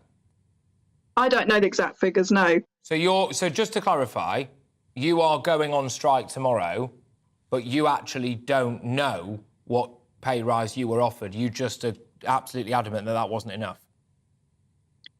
It's an overall decision was made for a strike to be saved, so it wasn't on everybody. Didn't the ballot was taken, the overall majority wanted that.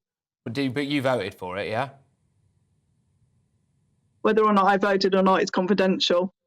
But yes, that's what the majority voted for. Right, but you didn't know what you were being offered? I did know what I was offered. We were given all the facts and figures off the top of my head. I do not have the facts and figures off the top of my head. OK, look, I would have thought this is pretty routine stuff. With respect, we have a lot of viewers, as you can imagine, and listeners now who will be very, very concerned about this potential the definite strike action tomorrow.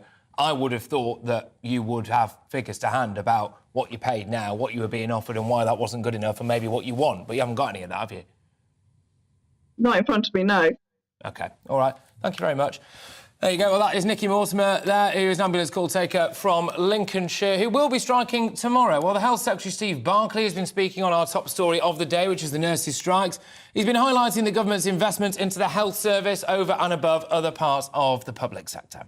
Well, we have an independent pay process to look at that and to balance both the needs of your viewers who are facing cost of living pressures at the moment, the affordability to the economy, but also the needs of the NHS. And we're prioritising the NHS. That's why in the autumn statement the Chancellor put an extra £6.6 billion of investment into the NHS. That's in addition to the £7.5 billion over the next 2 years into the care sector. And it's great to see the work that care staff are doing up and down the country, such as here at Norton House. So we're investing more in the NHS, but also we have an independent process that looks at pay and balances that with the cost of living pressures that many of your viewers are facing.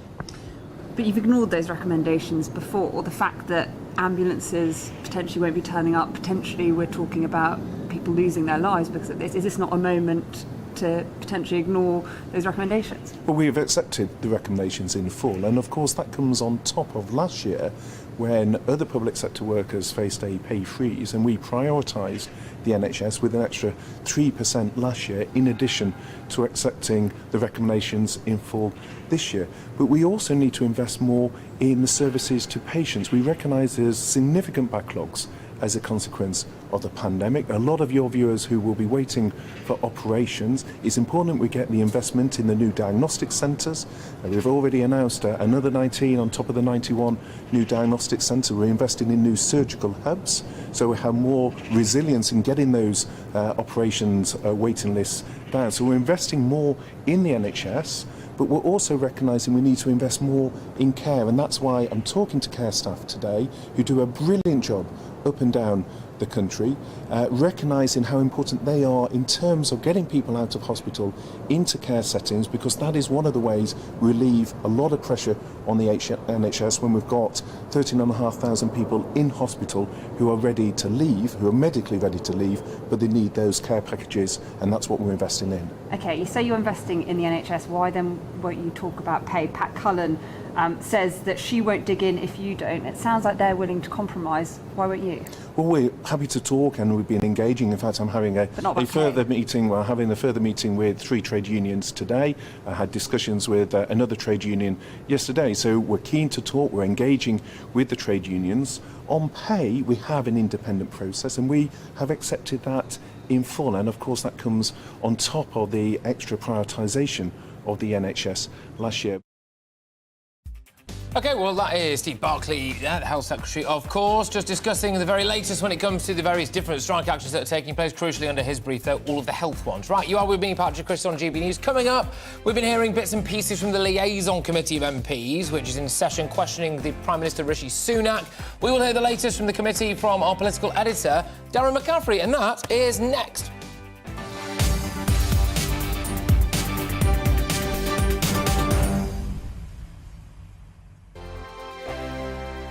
Monday to Thursday nights on GB News. At 6, it's Jubes and Co. 7 o'clock, Farage. At 8, join Mark Stein. And at 9, Dan Wootton Tonight, followed by headliners. On TV, radio and online. This is GB News.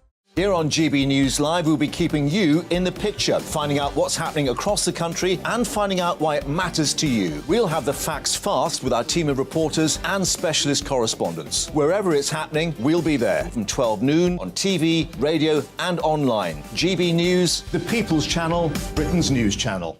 Hello, I'm Michelle Dewberry, and you can join me every weekday 6 till 7 on Jubes and Co. Me and my panel will get stuck right into the day's events, and I can tell you, in fact, I can warn you, expect some robust debates, some strong opinions and perspectives from both sides of the fence. It's about you at home as well. I love to read out all of your comments, or at least as many as I can. So join me, Michelle Dewberry, Monday to Friday, 6 till 7 on Jubes and Co. We are GB News, the People's Channel. Why not take us home with you by visiting the GB News shop at gbnews.store. You'll find all the official merchandise, a really good present actually for yourself, your friends or your family. We ship across the UK mainland at no extra cost. GB News, the People's Channel.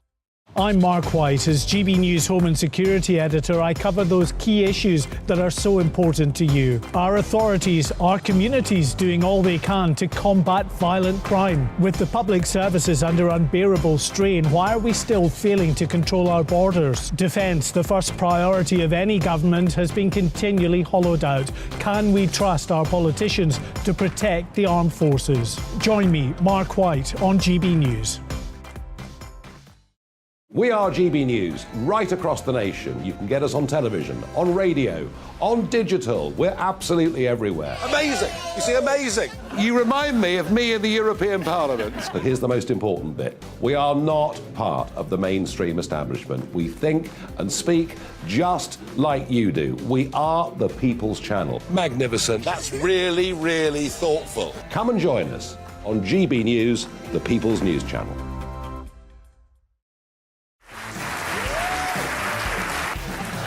My name is Andrew Doyle. Join me every Sunday evening at 7 p.m. for Free Speech Nation. This is a show where we address current affairs and news stories of the week with the help of two wonderful comedian panellists. I brought in comics because I want to give it a lighter edge, and also they work for less. See you there.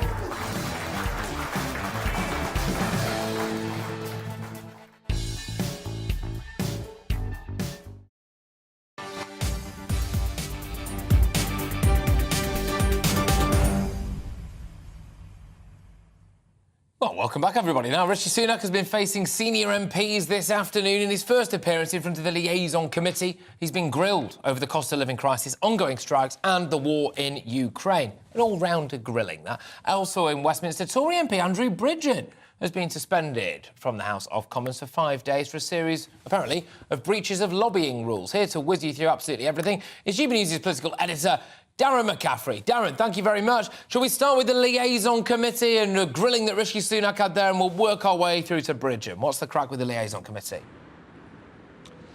Yeah, well, I've been watching it for the last hour, Patrick, so you haven't had to, or the last almost 90 minutes, actually. It should be wrapping up in the next couple of minutes. And as you say, the Prime Minister, has been asked by a whole range of different issues, from the war in Ukraine through to those strikes, and indeed things like child poverty and Scottish independence.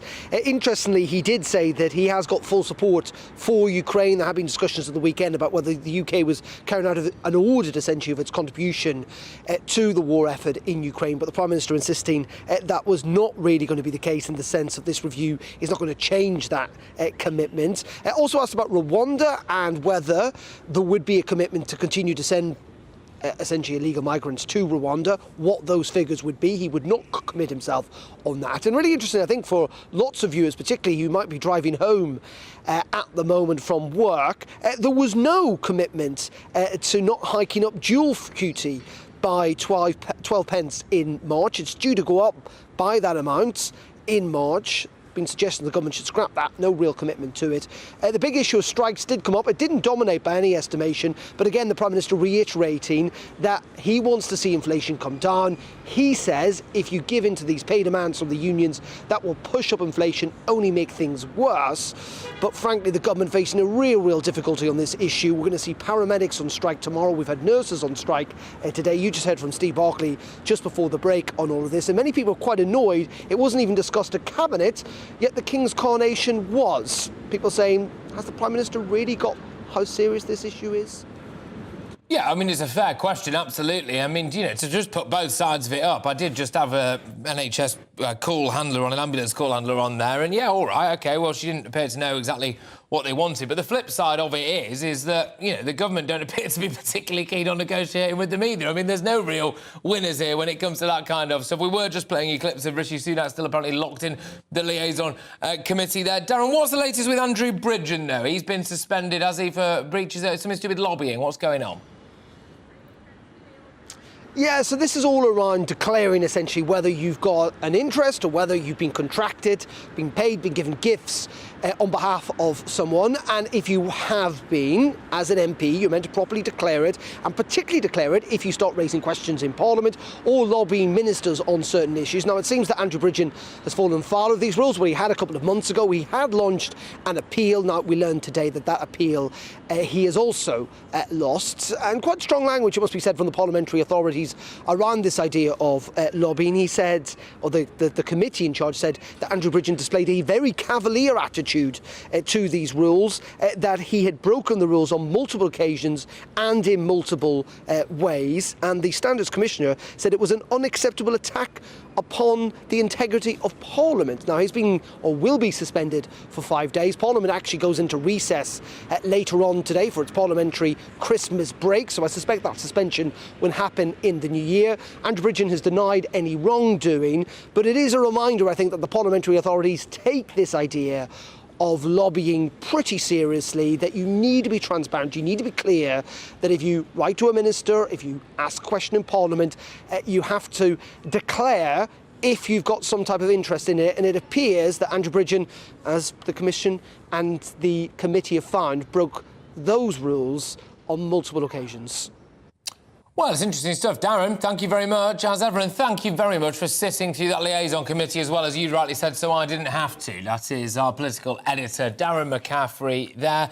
Right, loads coming in, loads coming in. Throughout the course of this show, we're hitting various different, well, I suppose pertinent questions. I mean, the strikes are the big issue. We've got the nurses today and we've got the ambulance workers tomorrow. We've got various different military experts on as well, because military personnel are going to be drafted in. And, of course, as well, we're going to be talking about whether or not you think it's justified. There is the case as well, massively, and I'm keen to put this across, that, you know, the government should be doing a bit more to negotiate with these people, and that is why, yes, OK, we had a call handler on before, and maybe she got a bit of a rough ride, fair enough, but there will be equally pertinent questions put to a member of the Health Select Committee very, very shortly, so make sure you stay tuned for that, because they should be doing a bit more. I would argue it is the job of a government to stop what is basically a general strike in name only, and they've not done that, have they? So there we go. Thousands of homes across the south-east of England are without water, though, as well. This is another one. That's thanks to widespread burst pipes. We'll get the very latest on that, but first, it is, of course, time for your latest headlines.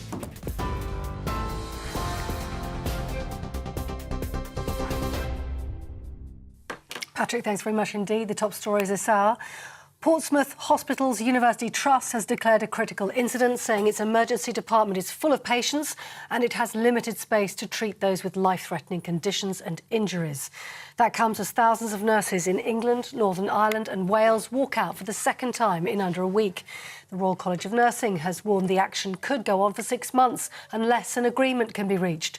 It's calling for a 5% above inflation pay rise, but the government says its demands are unaffordable.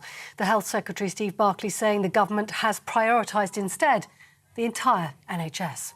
On pay, we have an independent process and we have accepted that in full. And of course, that comes on top of the extra prioritisation of the NHS last year. But we also, alongside that, need to focus on patients. We need to focus on those pandemic waiting lists, get those waiting lists down. That's why we've invested the extra 6.6 billion over the next 2 years. So we prioritised the NHS and social care in the autumn statement at a time of difficulty for the economy, because we recognise we need to get those things down. Well, today's action comes ahead of a strike by ambulance workers. Thousands of paramedics, technicians and other staff are due to walk out tomorrow. At least 4 ambulance trusts have declared critical incidents as they face unprecedented pressures ahead of the walkout. Scotland Yard is investigating an allegation of racial abuse after Conservative MP Bob Stewart told an activist to go back to Bahrain. The comments were made during a confrontation last week. The MP for Beckenham has apologised but denies he was being racist. The Met Police says the case was opened following a complaint from Saeed Ahmed Al-Wadai. That's it. You're up to date on TV, online and DAB+ radio. You're with GB News. Don't go anywhere. We're back in a moment.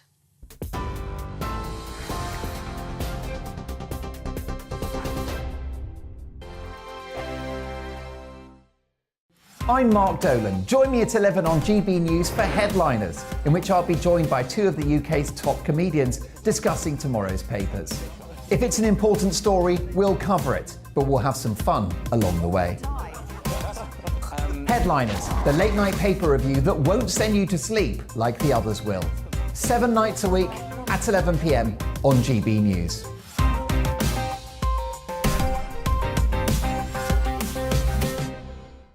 Monday to Thursday nights on GB News. At 6, it's Jubes and Co. 7 o'clock, Farage. At 8, join Mark Stein. And at 9, Dan Wootton Tonight, followed by Headliners. On TV, radio and online. This is GB News. Monday to Thursday, 9 p.m. till 11 p.m. Join me, Dan Wootton. I'll bring you the sharpest takes and hottest debates. Do you not believe in prisons? I don't believe in prisons. I'm completely stunned. I guarantee you there'll be no spin, no bias, no censorship. I actually was personally quite offended by it.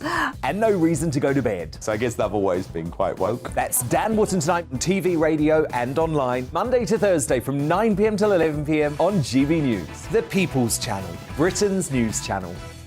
Join me, Lawrence Fox, on GB News. Frank, fun, fearless, and sometimes serious. Much as I love a Friday night punch-up, what I really want is a battle of ideas. I want to look at things differently. I want to hear different voices and engage with your unique experiences. every Friday at 7 p.m. on GB News. Hello, I'm Esther McVeigh. And I'm Philip Davis. Whether you're watching or listening on TV, online or on radio, we handpick the latest stories, debates and expert opinions for your weekend. So whether that's politics, news or showbiz, we've got it covered. Join us every Saturday morning at 10 o'clock on GB News. Join me every Sunday at 6 p.m. for Gloria Meets. In exclusive interviews, I'll be finding out who our politicians really are and what they really think. It's something that you would never want anyone to suffer. I didn't know what channels there were. I didn't think I'd be believed. I must have weighed about 7 stone and I'm 5'8". My instincts was to sort of cover this up. I mean, clearly that was a mistake. Join me every Sunday at 6 p.m. on GB News, the People's Channel, Britain's news channel.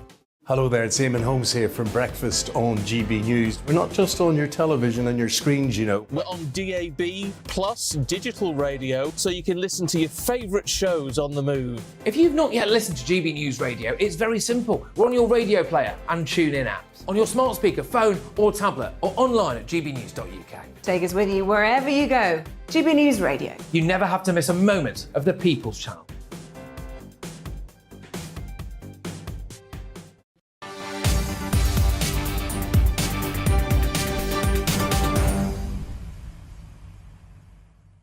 Welcome back, everybody. Right now, thousands of homes across Kent and Sussex are apparently without water or have low pressure due to the cold spell.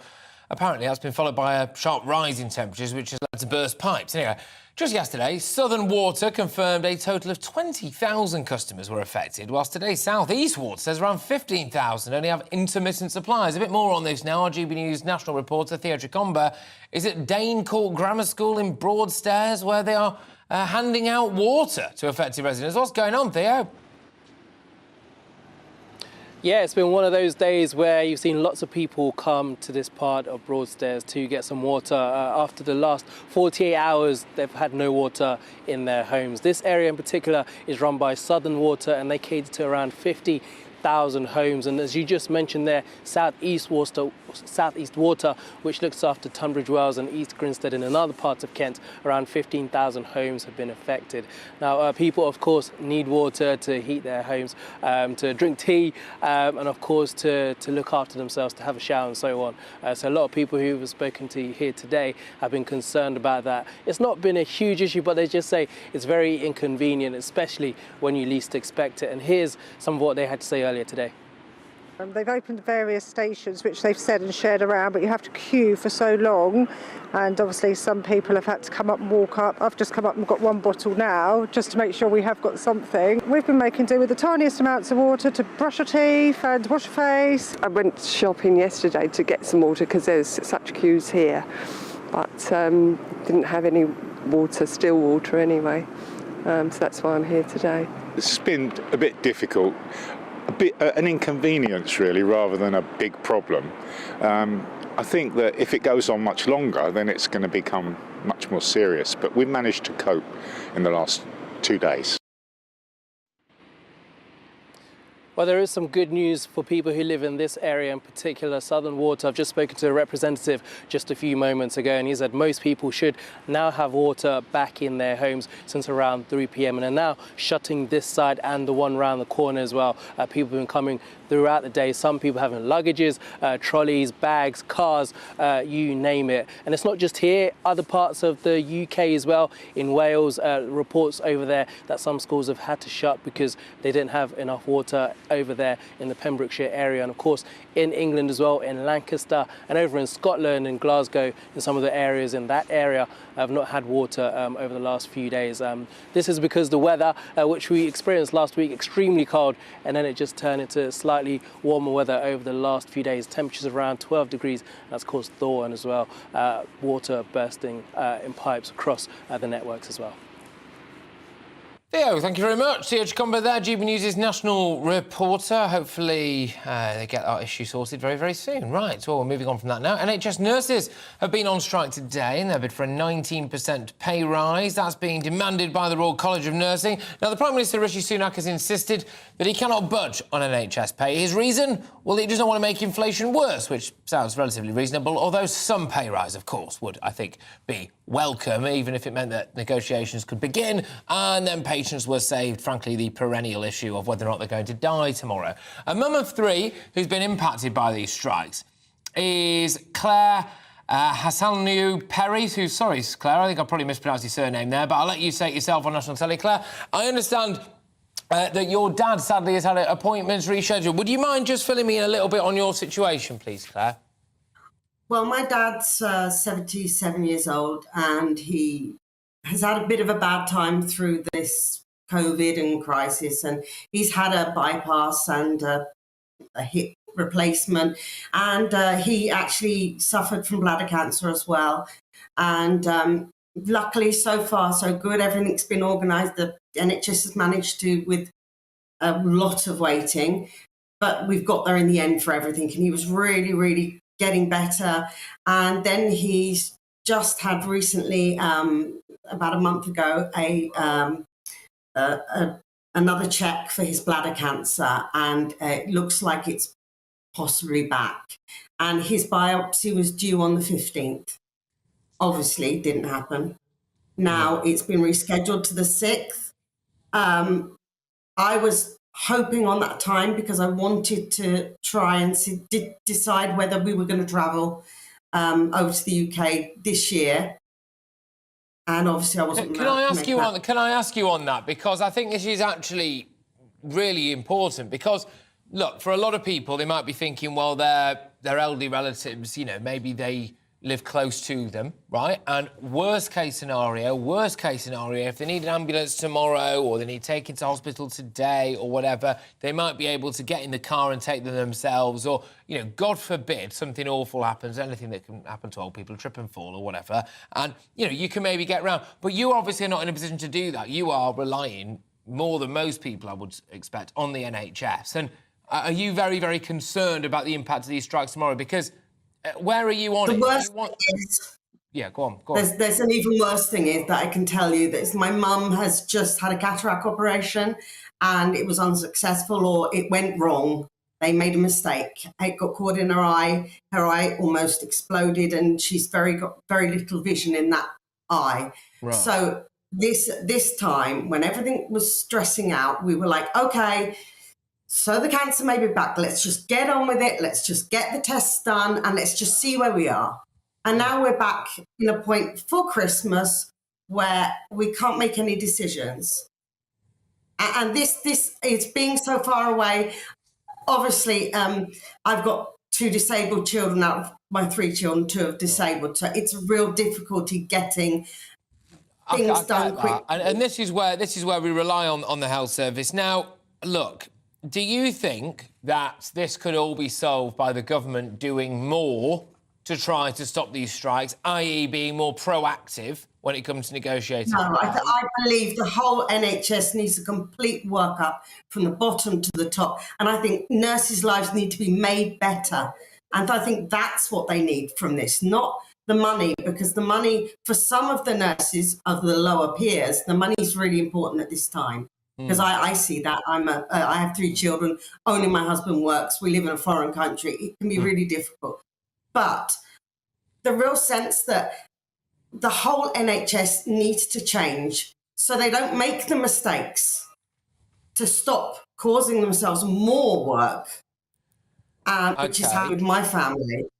And they need to get a point where that people want to be a nurse, because my husband is Albanian. Yeah. And his niece is trained to be a nurse. And 2 years ago, she moved to Germany. Right. Well, this is part of it. Go on, carry on. I offered to pull her over to the UK. I said, hey, we're full of nursing vacancies. Why don't you come to the UK? She said, no, I don't want to go to the UK. No. The quality of life is not good enough. OK. So you think that obviously we should be doing a bit more to make their lives better, and a lot of that will be around recruitment and retention, to maybe take the burden and the pressure off. I've got to ask you, do you think morally it's right that they go on strike, nurses, ambulance drivers, ambulance workers? In some places. Okay. I do think there are certain things that should be covered. I think ambulances shouldn't go on strike because it's not working as a service anyway. You are only getting to the very serious people. And secondary, with the cancer operations, okay, someone's got a hernia, put it off. But there are certain operations that emotionally will leave stunted an entire family by this strike. And it's the knock-on effect, isn't it? And look, I hope it goes out saying, I'll say it anyway, I really wish you and your family all the best. I know that all of our viewers and our listeners will. And good luck to you. And thank you so much for coming on and speaking up, because you know what? And this makes it even worse, actually, Claire. It unfortunately won't just be you in this situation. And this is it. I think it's really important to try to paint that picture and just to show the knock-on effect of it, because the families will be pulling their hair out over this, right, as they can't all get there for their elderly relatives or whatever. But Claire, good luck to you, and as much of a happy Christmas as you could possibly have, I'm wishing you that. So thank you very much. I'll speak to you again soon, Claire. All right, look after yourself. OK, take care. Well, that was Claire there, of course, who's just giving her views on the fact that ambulance strikes tomorrow, nurses strikes today. She's got elderly relatives, sadly not in the best of health, and I think plenty of people can relate to that, of course, and just giving her reaction to it, really, and what she wants sorted for it. Right, well, lots of you have been sending in your views on the nurses' strikes. Kevin's been on. Kevin says, the government is a disgrace. The majority of our people support the nurses and think they do a fabulous job. Pay them more money. Pay them the money ASAP. And that's interesting. I think that's the key distinction, though, Kevin, isn't it? It's about paying them the money, i.e. the pay demand, which neither party says is feasible, or just paying them more money, which, yes, OK, you could argue that the government does need to get around the table and maybe have a bit more of a proactive conversation about. But anyway, Ray has emailed in, the government have completely miscalculated the level of feeling for the nurses in this country. MPs, lawyers and bankers have no clue about working people. Strikers are people, voters, and have huge support. The government need to change tack and listen to what nurses are saying, or they will be out. Yeah, again, absolutely. I mean, if you do look at most opinion polls, and certainly we ran one, I think, on Friday, you see the majority of the British public are in favour of nurses going on strike. I just can't help but wonder whether or not, realistically, they would like more wiggle room there. So if this 19% pay offer or pay demand, I suppose you could say, is the best that they can do, then, yeah, that's unaffordable. But maybe more needs to be done from both sides. Right, Sue says, I used to have a lot of respect for the NHS, but it has ebbed away due to my own experiences of the way my parents were treated before they died. And now the nurses go on strike, endangering lives. Too many lives are already being lost by errors and huge sums of compensation paid to deplete available funds for the service. And there, in a kind of neat, little, if not somewhat depressing snapshot, is really where I think the nation's at. Those two sides of it completely there. Look, thank you very much, everybody who has been getting in touch throughout the course of this show. Keep them coming, people, because I do want to hear from you. gbviews@gbnews.uk. But we're moving on now to another issue that I know lots of you care passionately about, and that is Rwanda, because yesterday the High Court ruled the government's intention to relocate asylum seekers to Rwanda was lawful. The Home Secretary, Suella Braverman, went on to say she was absolutely committed to making the plan work. But despite the court declaring it lawful, the policy has come under attack on a number of fronts. There are questions over its effectiveness as a deterrent. Well, let's be honest, if the threat of death in the Channel is not much of a deterrent, I'm not sure how much a flight to Rwanda will be, but I suppose you could argue it's a token effort. Speaking in front of the Liaison Committee earlier, Rishi Sunak said he expected further legal challenges and pledged to pursue them. That's a big concern for a lot of people, isn't it? Those pesky foreign judges, will they still get involved in our legal system? Joining me in the studio right now to share his thoughts is the former Immigration Minister, Lord Timothy Kirkhope. Thank you very much. Great to have you on the show. Hi, Patrick. Hello. Hi. Right, let's just start at the very beginning, I suppose. Your views on the Rwanda deal and the court's ruling yesterday. Yeah, well, the court actually backed up the government policy, which I'm not surprised about, because they mostly do that. But I think in doing so, it was a bit of a Pyrrhic victory for the government, really, because what we're going to get now is, although they've succeeded in the court in that instance, and there probably will be an appeal and so on, the court also said that, yeah, OK, you can do this legally, but you're going to have to, first of all, consider the cases of every individual asylum seeker before you can deport them to Rwanda, which, of course, is going to cost a vast amount of money. It's going to be extremely complicated. And, of course, I'm a lawyer, but loads of lawyers are going to be on the scene pretty quick on this. Can I just ask on that? Because my understanding is that the whole point of being sent to Rwanda is they're sent to Rwanda for processing, which implies to me that their case is going to be considered in Rwanda. Yeah, well, this is the big difficulty, really. I mean, with asylum, I was Immigration Minister, as you rightly say. I'm not a softie, and I made sure that more people left this country who were illegally here than I think any minister before or since, Immigration Minister. But the truth of the matter is, when you're dealing with asylum, someone makes an asylum claim in a country that they choose to make it. Until they do that, strictly speaking, they individually are not illegal. So you've got a problem straight away on your hands here. Is that the well, yeah, and it's a rather confusing problem because, like I've said, you know, my interpretation of it, I think most people's, was that the whole point of them being sent to Rwanda was that it would be processed there, which I suppose meant that we didn't have to consider their case here. But now the court is saying we do have to consider their case here. Yeah, well, this is going to be quite confusing, to say the least, because the government policy is to send them to Rwanda straight away. Don't consider their case. Rwanda decides if Rwanda gives them asylum, they stay in Rwanda. They don't come back to Britain. That is the bit that I think where the moral issue is here. A little bit tricky as to whether people actually can be forced to go and claim asylum in a place they don't want to claim it. They have to claim it when they get there. If they don't claim it when they get there, then there's a big international issue on this. I just think we're wasting an awful lot of money and time on this issue. So what would you do? Right, so come on then, let's just say, look, I get what you're saying. I'm not the minister now, Patrick, come on. I know, but you're a man in the know.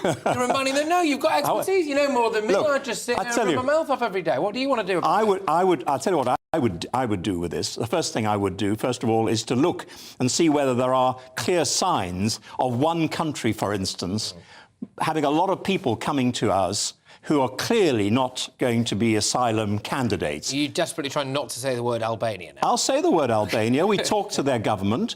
Maybe we're giving them aid in some way or another. I would say, look, you're meant to be a country that is safe.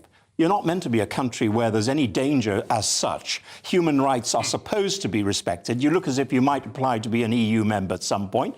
You've got to be human rights. Will you please tackle this issue? Because if large numbers of people are coming from Albania to this country, then I'm sorry, we're not going to accept that. And we will give a certain attitude towards their applications. And that attitude might well not be as sympathetic as it would be to people coming from some other country, such as the groups that have come, we've agreed to take from Ukraine, for instance, and Afghanistan and so on. So I would change that straight away. The second thing I would do is to get to work more thoroughly with our European neighbours on this. Since we left the EU, I drafted the Dublin agreements, which I know everybody says, I think the minister even, she said that the Home Secretary said it was a hopeless thing, the Dublin agreement. I don't agree. I spent a lot of time on it. But it doesn't work perfectly. But at least it gave us the right to send people back over the channel. Well, just fill us in quickly, and our viewers and listeners, etc. So this Dublin agreement that you would like to see used a bit more, exactly what... Well, no, I'd like to see it redrafted again. I'm happy to give the European Union a hand with this if they're stuck. But the truth of the matter is sharing responsibilities and ensuring that you can send people back to another European country. We have to somehow get ourselves attached back to that arrangement. And when we can do that, and we get the French to take notice and work with us, then we've half dealt with the problem. That is the thing, because I wonder whether or not there's been too much stock put into the Rwanda issue here, because realistically, it's not a silver bullet. But a lot of people think that it might be. When you look at the amount of people that we might actually ultimately be able to send there, it's a drop in the ocean, right? I don't think it's going to be a massive deterrent for a lot of people. If only 0.5% of those people coming across are going to end up going anywhere. You take those odds. Yeah, you're sure. You've got a load of crooks as well who are actually taking money from these poor people, wherever they're coming from. They're taking a lot of cash, and we're not actually tackling them sufficiently. We say we're going to, but I want to see some arrests. I think a guy's just been arrested. Human traffickers, you mean? Well, yeah, there's a guy been arrested in the last 24 hours. I'm not sure whether he's a British citizen even. He could well be. Whatever he is, I want to see lots more people like him arrested and given really serious prison sentences. It's the big thing at the moment, which I'm paraphrasing you here really, but I think is getting a proper deportation thing with Albania sorted, or being a lot tougher with the Albanians, and also smashing the human trafficking rings. Those are arguably the silver bullets. The Rwanda thing's a bit of a cherry on top. We've got to be calm and collected about it. It's an emotional area. It's very difficult for people. Everybody has a view on immigration and asylum, right? Let's be calm, let's be collected, but let's be determined. We can get it sorted. I'm sure we can. Look, thank you very much. I really appreciate you coming in. I think it's the first time I've had you on this show, but I would like it not to be the last, if that's all right. So, delighted. Right, you're with me, Patrick Christys, here on GB News. Loads more to come in the final hour of the programme, but before that, I'm going to lob you over to get your latest weather. Hello there, I'm Greg Dewhurst and welcome to your latest broadcast from the Met Office. We have sunny spells through Tuesday, blustery showers and overall feeling fresher than Monday, and that's a sign of things to come over the next few days. The jet stream close to the UK bringing in further weather systems, but mild air always near the south, colder air near the north, and perhaps the colder air sinking a little further southwards across the UK as we head into the Christmas weekend. For the rest of Tuesday, dry for much of England and Wales, though later on we'll see showers moving in and these becoming more frequent as we head into the early hours. Blustery showers continuing across Scotland, Northern Ireland as well, perhaps turning more persistent into the early hours here. So overall, quite a cloudy night to come, still breezy, so temperatures holding up around 5 or 6 degrees. Perhaps under any clearer spells, a touch of frost, southern parts of Scotland, northern England. So a cloudy, wet start to Wednesday morning. Outbreaks of rain sweeping its way south and eastwards. Brighter skies following across much of England and Wales. But northern England, Northern Ireland and Scotland holding on to cloudier skies. Outbreaks of showery rain through the day and still fairly blustery. Lighter winds further south, temperatures in the sunshine could reach around 11 Celsius, but for most it'll be between 7 and 9, so feeling a little fresh, but not too bad for the time of year. Through for Wednesday evening, dry across England and Wales, initially showers across Scotland and Northern Ireland, but later on as we head into the early hours, thicker cloud, outbreaks of rain will move back in from the Atlantic. Some of this could be heavy at times, so overall with a lot of cloud around. Another frost-free night for most of us, temperatures holding up around mid to high single figures. So it means a cloudy start to Thursday, outbreaks of rain across central and northern parts of the UK, but through the day it should lift and break a little to allow a few glimmers of sunshine ahead of further rain trying to move in from the southwest. Colder air also moving in across Scotland, and that tries to push in further across Scotland and into Northern Ireland, Northern England over the next few days, turning a bit colder. Here on GB News Live, we'll be keeping you in the picture, finding out what's happening across the country and finding out why it matters to you. We'll have the facts fast with our team of reporters and specialist correspondents. Wherever it's happening, we'll be there from 12 noon on TV, radio and online. GB News, The People's Channel, Britain's news channel.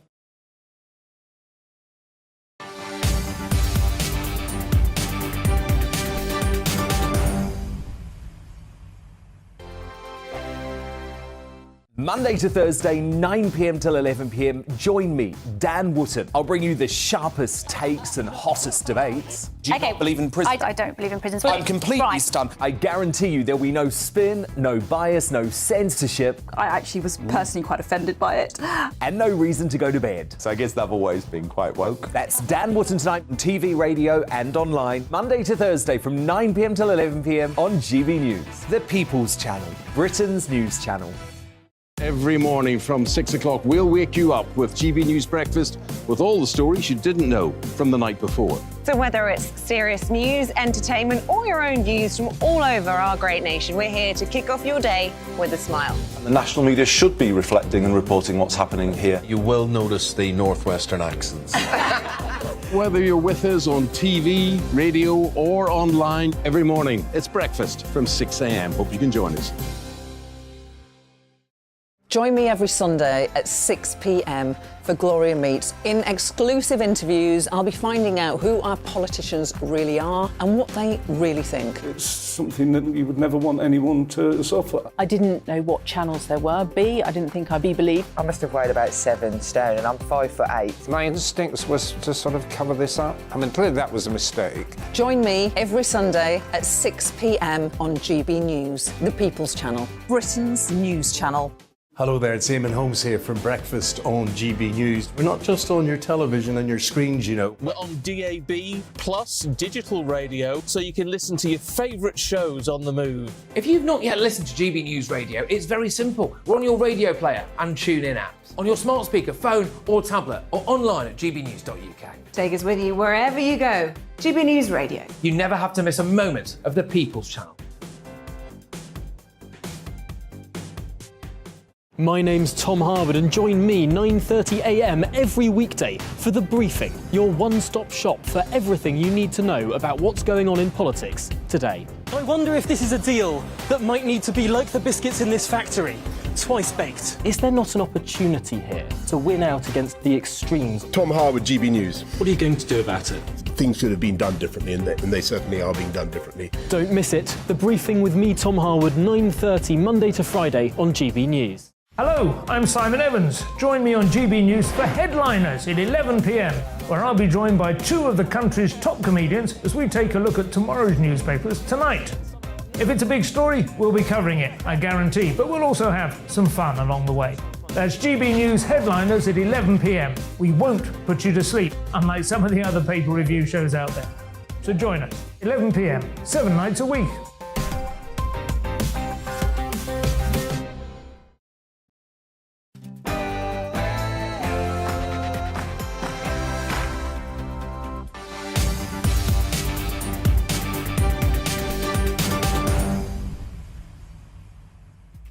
Welcome back, everybody. How on earth is it 5 o'clock already? Anyway, Rishi Sunak says that he won't budge on NHS pay amid another nurses' strike, and just a day ahead of the walkout by ambulance workers, troops are being drafted in to man ambulances tomorrow. Mixed reviews on to exactly what they'll be able to do, because apparently they're undergoing frantic training efforts, and ministers are telling people basically just please, please, please, for the love of God, don't get injured tomorrow.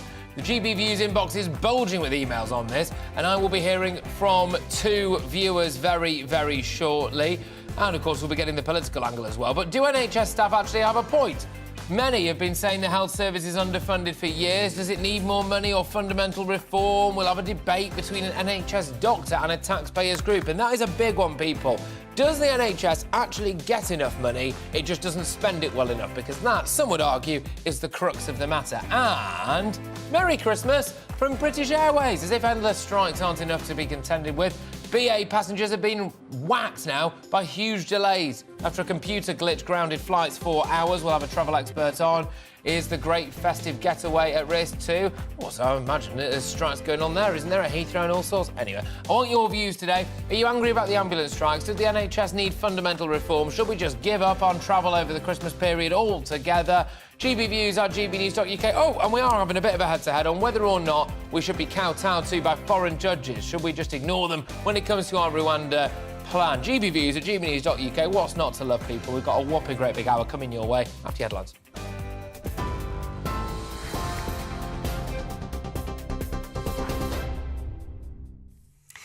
Patrick, thank you, and good evening to you. The top story on GB News today, Portsmouth Hospitals University Trust has declared a critical incident, saying its emergency department is now full of patients and it has limited space to treat those with life-threatening conditions and injuries.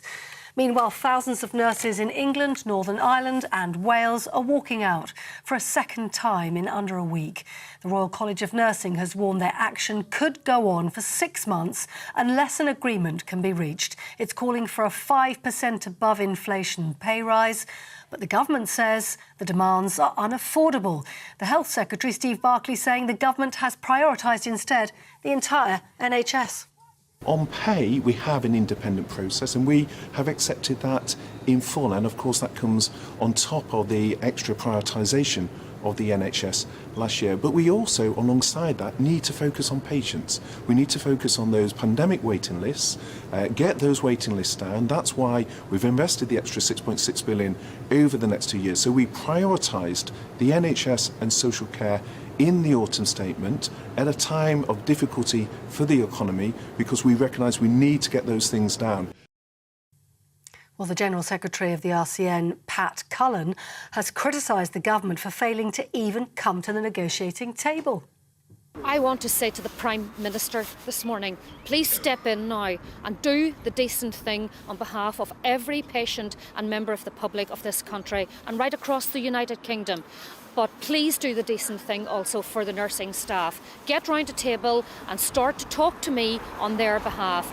That's the only respectful and decent thing to do. And let's bring these strikes to a conclusion by the end of this week. Meanwhile, thousands of ambulance workers and paramedics are still preparing to strike tomorrow after last-minute talks between the government and unions failed to address the issue of pay. The Health Secretary met union representatives this afternoon, but pay discussions were off the table. Instead, the government sought reassurances over strike cover and patient safety. At least 5 ambulance trusts have declared critical incidents as they face unprecedented pressures ahead of the walkout. GMB National Secretary Rachel Harrison says its members are pleading with the government to do something. It's absolutely having a devastating impact on our members. Frustration, stress, burnout, exhaustion, low morale. Our members went into this profession to become healthcare professionals to help the public and provide patient safety. They feel they are being physically prevented from being able to carry out their jobs. Well, the Prime Minister's reaction has been to back the work of the independent pay review body as he faced questions over NHS strikes. Appearing before a super committee of MPs, Rishi Sunak defended the government's refusal to increase its offer to nurses and paramedics, saying the best way to help the country was not to increase wages, but to bring down inflation. I've acknowledged that it is difficult. It's difficult for everybody because inflation is where it is, and the best way to help them and to help everyone else in the country is for us to get a grip and reduce inflation as quickly as possible. And we need to make sure that the decisions that we make can bring about that outcome. Because if we get it wrong and we're still dealing with high inflation in a year's time, that's not going to help anybody. I don't want to see that. I want to see things get back to normal. And that's why having an independent pay process is an important part of us making those decisions. Ukraine's president has visited troops fighting Russian forces on the front line. Volodymyr Zelensky met military personnel and handed out awards to soldiers on his visit to Bakhmut in the east of the country. It's a city that's seen some of the heaviest fighting in recent weeks, with President Zelensky thanking his forces for their courage, their resilience and their strength.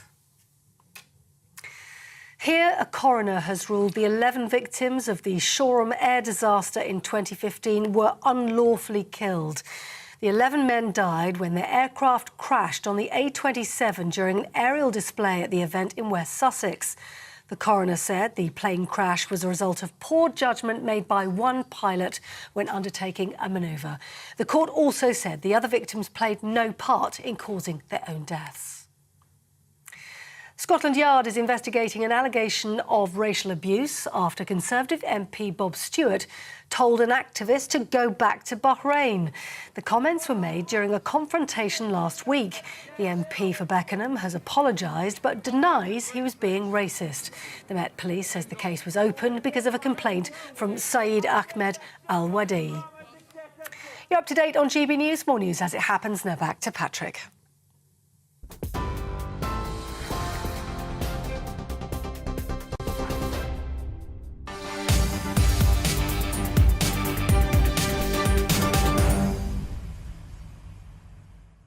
OK, welcome back, everybody. Now, as thousands of nurses are on strike in England, Wales and Northern Ireland today, talks between union representatives and the Health Secretary to prevent the ambulance strike tomorrow have failed. Yes, you guessed it. Steve Barclay's restated his commitment to contingency planning during the meeting. He's refused to negotiate on pay, much to the disappointment of Unison leader Christina McNay. She stated her organisation wasn't being given any room for manoeuvre on pay and therefore had no option but to take the strike option and consider strike action again in January. Our political reporter Olivia Utley joins me live in the studio right now with the very latest. What's going on?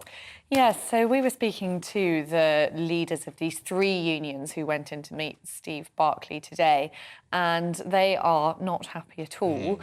They were hoping to open some negotiations on pay, but actually the meetings were purely about sorting out emergency critical cover over the next few days, which also doesn't really seem to be sorted out. The meeting was only half an hour long. They weren't happy at all that Steve Barclay only scheduled half an hour to speak to them.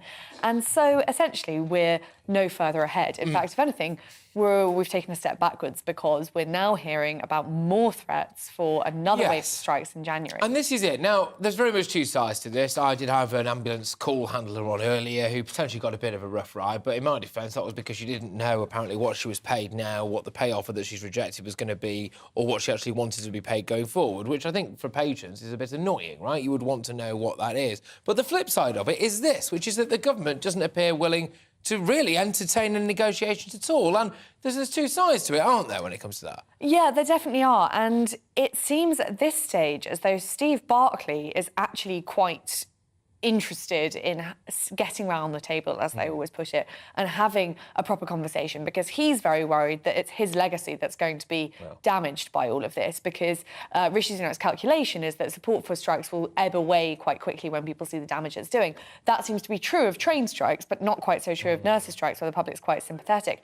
So Steve Barclay is now seemingly trying to be a bit more sort of conciliatory, but he hasn't really been given any wiggle room at all from Number 10. And Rishi Sunak Sunak wants to hold firm on this line that, 19% is unreasonable. He said that over and over again. He wants to be the voice of reason in this argument, and apparently is saying that he won't give in to strikers' demands, but if the strikes are called off, he's hinting that there might be a bigger pay rise in the new year. Right. That seems to be the strategy at the moment, but it doesn't really seem to be working, and it gives Steve Barclay very, very little wiggle room. And meanwhile, Labour just sitting on their hands thinking, I hope this mess blows over by the time we're in power, if we ever are.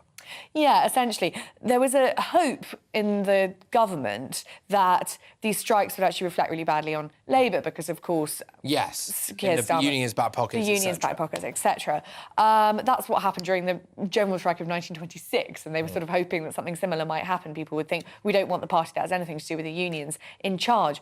But actually, people are, it seems, looking around them, seeing the chaos and thinking... pointing the finger of blame at the government. So Labour is, funnily enough, sitting quite pretty here, not actually having to come down too hard on one side or the other and not receiving that much flack for it because all the flack is directed at the government. As it currently stands then, just to summarise, we've got ambulance strikes tomorrow, the military potentially, well, definitely being drafted in for that, although absolutely... very little use, it would appear, because if they're not actually able to put the blue lights on, break the speed limit or go through a red light, some would argue you might as well just drive yourself to hospital, but there you go. But the government, crucially, at the minute, absolutely no plans whatsoever to wiggle on the pay rise that's been proposed by the independent body.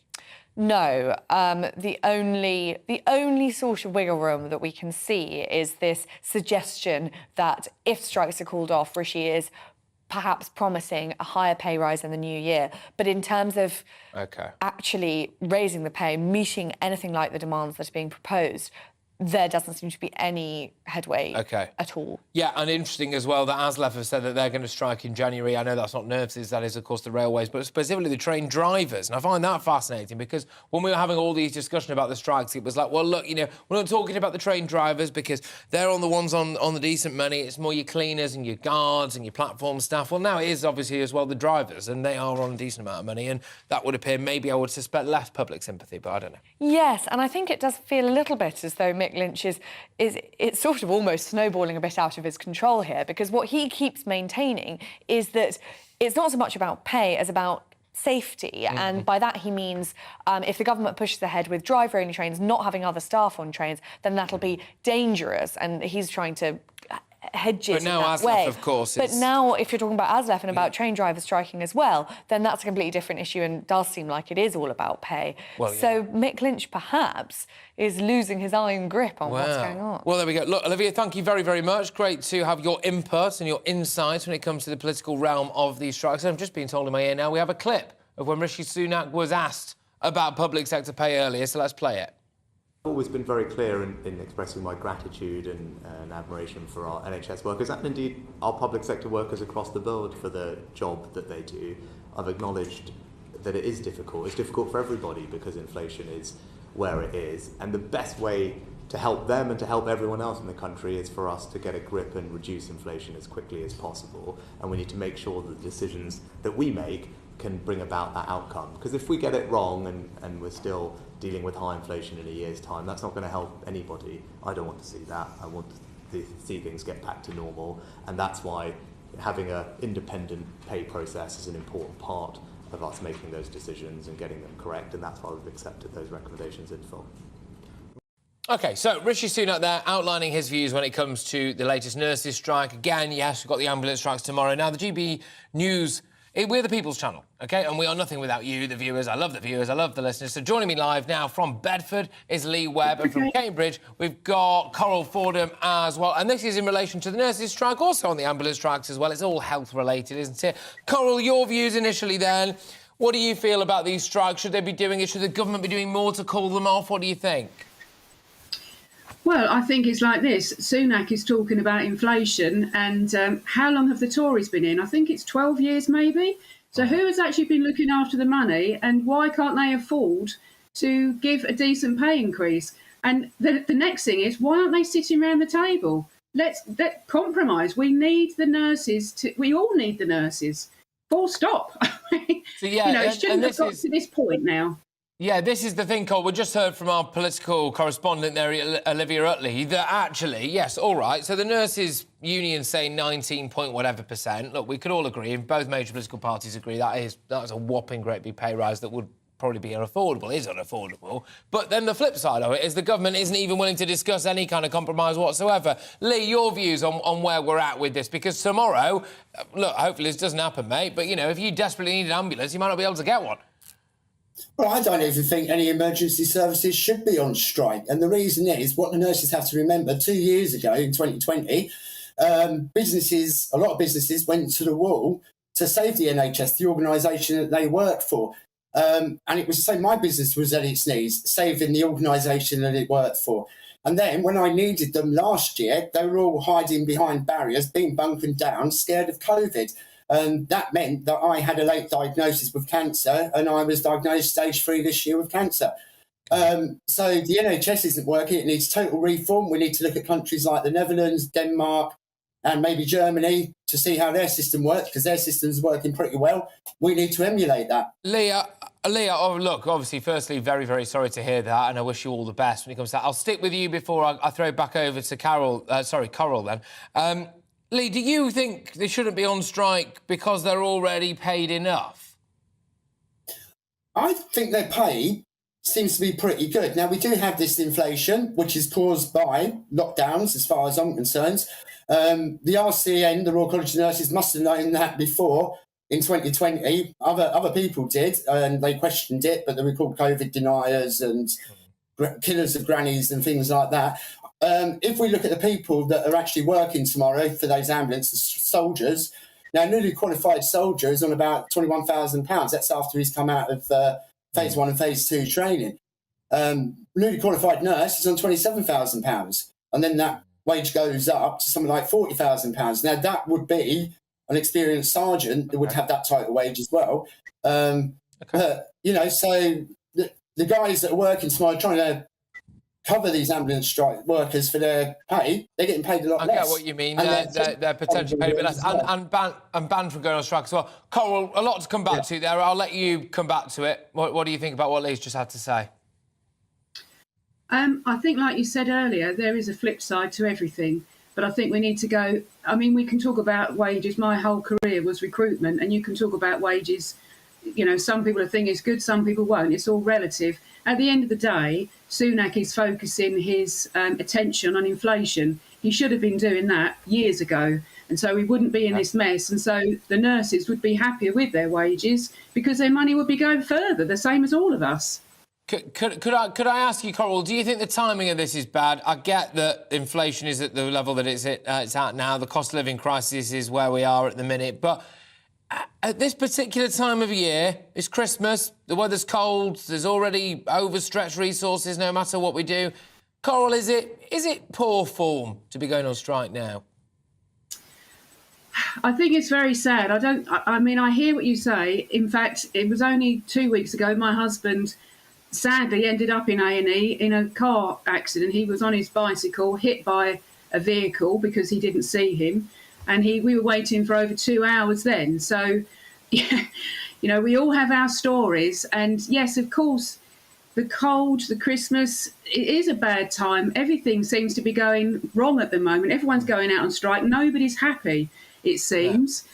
And I do understand if you give in to one, you have to give in to others. Wow. But the nurses and the whole NHS, it needs reform. We're throwing so much money at it. We're not looking at our own. We should look after our own before we throw money around to all the illegal immigrants that are coming in and foreign aid that's going abroad. Let's look after our own people first. And then if we have anything left, then we can spend it. But we won't.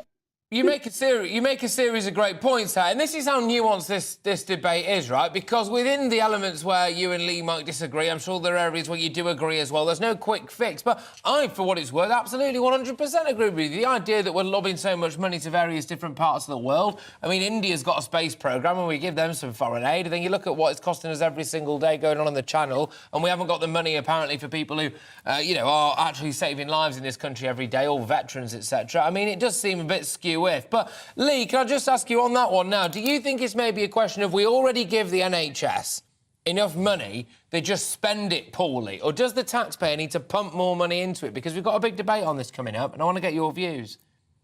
I think we need to look at how the NHS is run, because it keeps soaking up more and more money every single year. It's a problem where the NHS is asking for more and more running money, and it doesn't actually get any better. So I think it needs reform. And with the nurses, yes, they do deserve a pay rise. 19%, no, maybe about 3 to 5%, I would say. Yeah. But they need to be doing that on the back of reform of the NHS, and it needs to be a model that we've got sort of like in the Netherlands, Germany, Denmark, etc. Yeah, OK. All right, both of you, thank you very, very much. Great to have you on the show. And I hope, by the way, you heed the government's advice, which is basically please don't get ill for the next couple of days and don't play any contact sports. What was it? Don't go out and drink too much and end up with a black eye or a broken nose. And I'm sure neither of you two look like the fighting type. So I'm sure that's all right. Look, thank you very much, both of you. I'll get you back on again very shortly. And if I don't see you before Christmas, have a wonderful Christmas. That is Lee Webb from Bedford and Coral Forden from Cambridge. Right, now, one of the reasons why I've sadly had to cut those a bit short is because apparently I've just got some breaking news for you. Do you reckon it's good? No, of course it isn't. Bus drivers in London are set to stage a fresh wave of more strikes. Fresh wave of strikes and a dispute over pay. Members of Unite, employed by Abellio in South and West London, will strike for 11 days in late December and throughout January. The bus drivers have already taken 10 days of strike action. The dispute initially involved 950 drivers, but Unite said its membership has since doubled. Right, so we've got some more info for you on this. In case you couldn't tell, I'm finding this out along with you, ladies and gentlemen, so strap yourselves in. Strike days. The fresh strikes will take place on the 24th, the 27th and the 31st of December, and the 4th, the 5th, the 10th, the 12th, the 16th, the 19th, the 25th and the 26th of January. Unite General Secretary Sharon Graham said Abellio is content to hoard mountains of cash but has imposed a completely unacceptable pay offer on its drivers. It is disgraceful behaviour and our members are rightly furious. Unite always fights to defend and improve members' jobs, pay and conditions, and Abellio's South and West London workforce have their union's unflinching support. So Unite said that more strikes will be scheduled if the dispute is not resolved. Right, OK, so basically, in a nutshell then, we've got bus drivers going on strike. Supposedly there was some kind of pay offer which wasn't good enough. And those strike days, which I think most people will really care about, are the 24th, the 27th and 31st of December, the 4th, the 5th, the 10th, the 12th, the 16th, the 19th, the 25th and 26th of January. And, yes, there you go. So we'll bring you more on that as and when it comes to us. But if you are hoping to get a bus around London on one of those days, then you can swivel. You just have to get a taxi by the look of things. Right, OK. You know, with me, Patrick Christys on GBNews. And coming up, Rishi Sunak has been grilled by MPs in his first appearance at the Liaison Committee this afternoon. The Liaison Committee sounds like a private members club. Anyway, there we go. He's been quizzed on all the big issues from immigration to the economy and NHS pay and his record as Chancellor. We'll have the latest from our political editor, Darren McCaffrey. But before all of that, let's have a little look at your weather. Hello there, I'm Greg Dewhurst and welcome to your latest broadcast from the Met Office. We have sunny spells through Tuesday, blustery showers and overall feeling fresher than Monday, and that's a sign of things to come over the next few days. The jet stream close to the UK bringing in further weather systems, but mild air always near the south, colder air near the north, and perhaps the colder air sinking a little further southwards across the UK as we head into the Christmas weekend. For the rest of Tuesday, dry for much of England and Wales, though later on we'll see showers moving in and these becoming more frequent as we head into the early hours. Blustery showers continuing across Scotland, Northern Ireland as well, perhaps turning more persistent into the early hours here. So overall, quite a cloudy night to come, still breezy, so temperatures holding up around 5 or 6 degrees. Perhaps under any clearer spells, a touch of frost, southern parts of Scotland, northern England. So a cloudy, wet start to Wednesday morning. Outbreaks of rain sweeping its way south and eastwards. Brighter skies following across much of England and Wales. But northern England, Northern Ireland and Scotland holding on to cloudier skies. Outbreaks of showery rain through the day and still fairly blustery. Lighter winds further south, temperatures in the sunshine could reach around 11 Celsius, but for most it'll be between 7 and 9, so feeling a little fresh, but not too bad for the time of year.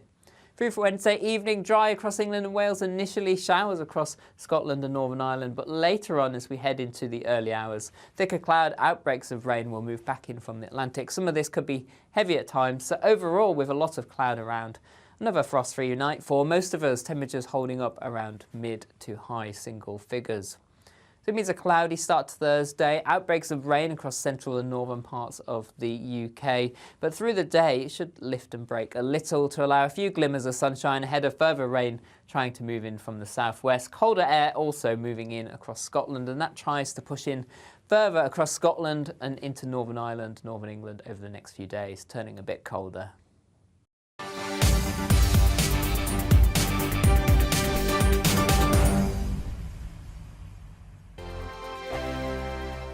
We are GB News, and we'd like to say thank you to each and every one of you for bringing us your conversations, for helping our great nation find its voice. We are here for you on radio, television, and online, across England, Scotland, Wales, and Northern Ireland. It's not the BBC, you actually get your facts right. We are proud to be GB News, the People's Channel, Britain's news channel.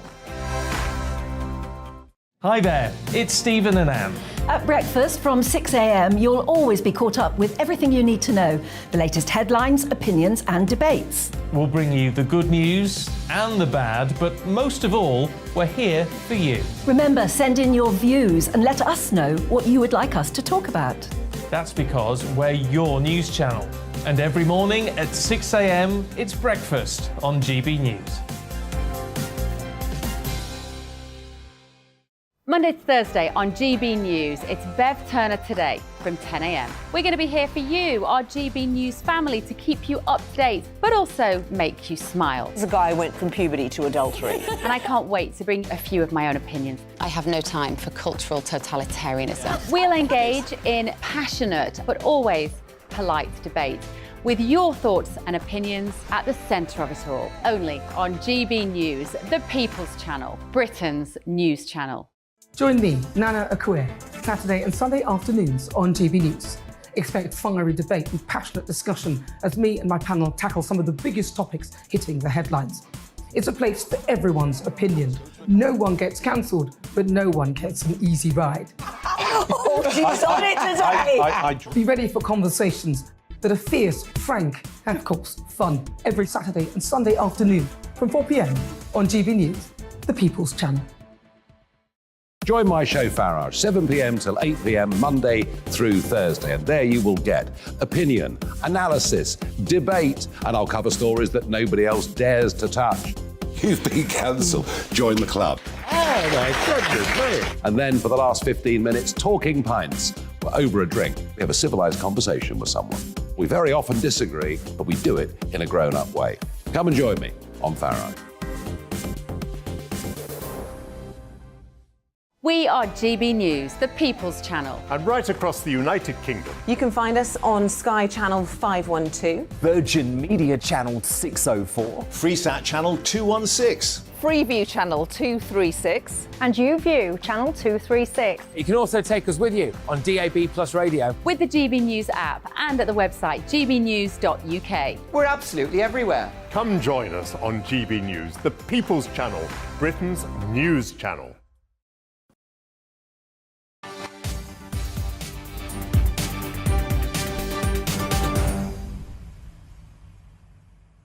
OK, welcome back, everybody. Now, shortly, we're going to be having a little bit of a chat about the old Rwanda plan. Rishi Sunak has expressed his joy, his delight at the idea now that the High Court has kind of ruled in his favour, really. We're also going to be having a whopping great big debate on whether or not the NHS already receives enough money. They should just spend it better and get back to work. Oh, and yet travel chaos, BA, absolute shocker. Just stay at home this Christmas, don't get ill, and you should be fine, apparently, unless you have a burst pipe, like the people in the south of England. But the Prime Minister has faced senior MPs earlier this afternoon in his first appearance in front of the Liaison Committee. He's been grilled over the cost of living crisis, ongoing strikes, and Scottish independence as well. Why not? Lob that into the mix. Conservative MP for North West Leicestershire, Andrew Bridgen, has actually been suspended as well from the House of Commons for 5 days, apparently, for a series of breaches of lobbying rules. Here to pick the bones out of all of that is our political editor, Darren McCaffrey, with the latest. Rishi Sunak got a grilling. I thought he looked like he dealt with it all right from the clips I've seen.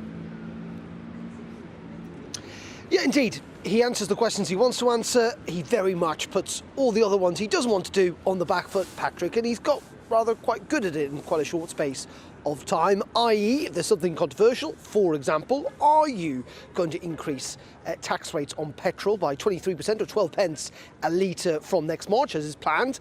Is that still on the table? Well, that's a decision for the Chancellor, and we'll make that decision in due course. The same over strike legislation next year, or indeed the number of illegal migrants who might be sent to Rwanda. Do you have any idea the numbers that might come here next year, the numbers that might be sent to Rwanda? I don't. I'm not going to speculate on all of that, says the Prime Minister. So in many ways, yes, it was a committee meeting that didn't really generate many headlines, which from the Prime Minister's point of view is probably a good thing. Interestingly, though, on a couple of topics, first of all, on Ukraine, he was insistent that reports over the weekend that this kind of review of Britain's contribution to the war effort in Ukraine was somehow an attempt maybe to row back. He insisted that is not the case, and the UK remains as committed as it always has. And on strike action, which didn't dominate but did come up time and time again, is his idea about not engaging with the nurses and the paramedics and everyone else on pay. His argument around inflation is that if they were to adopt these pay rewards, it would simply fuel the very cause of the problem, i.e. inflation, and that he is not going to cave on all of that. But in saying that, it is pretty tricky for the government, all of this. You listen to paramedics, nurses, they say they cannot guarantee that people may not needlessly die this week because of these strikes. And yet public opinion, when you look at the opinion polls, Patrick, seem to suggest that the public, particularly on nurses and paramedics, are on the side of the healthcare workers and not of the government. And if there is a backlash against all of these strikes, it is likely, I would suggest, at least in the immediate term, it is the government that's likely to suffer the consequences of that, not necessarily those that work in the NHS. Yes, Darren, just to round off this particular political section, Andrew Bridgen, Conservative MP for North West Leicestershire, is he in hot water, isn't he? Yeah, he is indeed. He has been for a little while, actually, Patrick. He's lost an appeal today, though, against a ruling by the Standards Committee in November that he had effectively broken lobbying rules, paid advocacy, if you like, multiple times, they said, in multiple ways, that he had a cavalier attitude towards the parliamentary rules, and he is now likely to find himself suspended from Parliament for 5 days. Now, MPs go on their Christmas hols, literally around now, so that suspension will not be until the new year. But it's pretty damaging, I would say, for the North West Leicestershire MP. Now, he denies any wrongdoing. This is all linked to paid advocacy work he was receiving from a firm near his constituency, and indeed for a trip that was paid for to Ghana. As I say, he denies any wrongdoing, but the parliamentary authorities have found that he wasn't terribly clear and transparent about all of this. They say it really gets to the heart of integrity in Parliament, that if you're going to lobby, if you're going to ask questions in the Commons, if you're going to write letters to ministers, you need to be open and transparent about connections you may have outside of this place to other parts of the world, or indeed to business. And on that count, they argue, Andrew Bridgen fell short.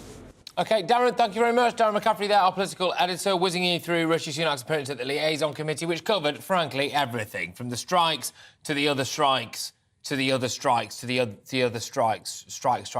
Oh, and, of course, a bit on Rwanda, and apparently an independent Scotland as well. Why not? Throw that in there. Anyway, you are with me, Patrick Christys. Now, coming up, this is where we get to the spicier end of the show, doesn't it? So, does the NHS actually need more money or fundamental reform? We're going to be having a whopping great big debate on that. Someone who represents taxpayers, they want more value for money, but other people as well are thinking that actually we need to just give nurses a little bit more in terms of pay. GBViews at gbnews.uk, very much two sides to that. I've got all of that coming your way. Also, I'm going to be playing you a clip from Rishi Sunak on the Rwanda latest. Some serious question marks still, remarkably still, about whether or not any of these planes are actually going to take off. Keen to get your views on it, including we've had the views of Niklaus, who's just got in touch to say, please, please, please send me to Rwanda. I want to leave this country ASAP. Well, Niklaus, maybe just get in a boat, come across the channel, and potentially one day we can lobby over there as well. But now we're going to go to your headlines with Polly.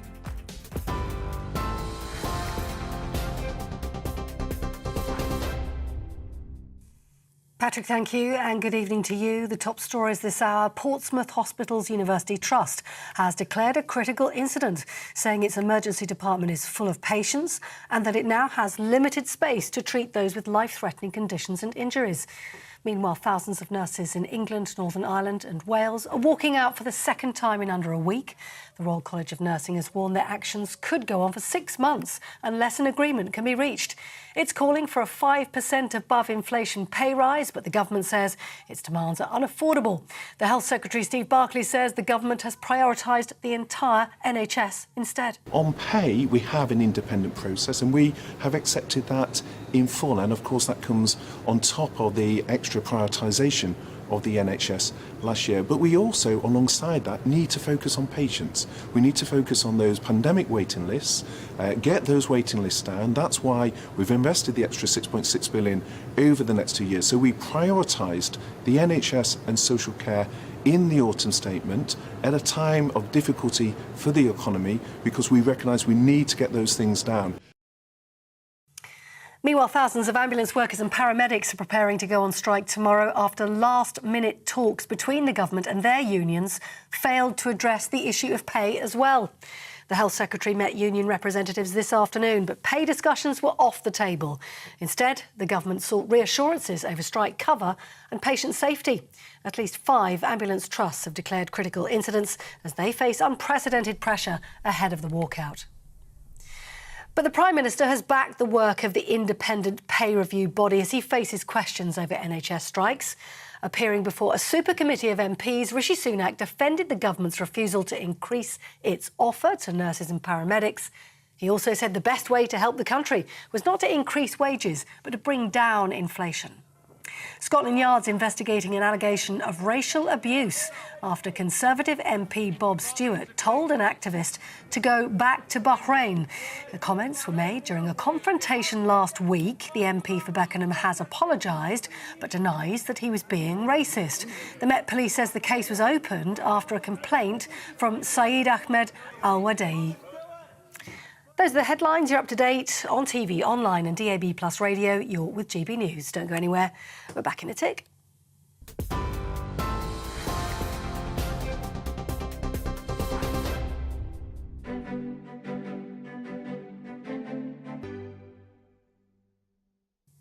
A quick snapshot of today's markets for you. The pound will buy you $1.2150 and €1.1427 euros. The price of gold is £1,497 and 69 pence an ounce. And the FTSE closed today at 7,370 points.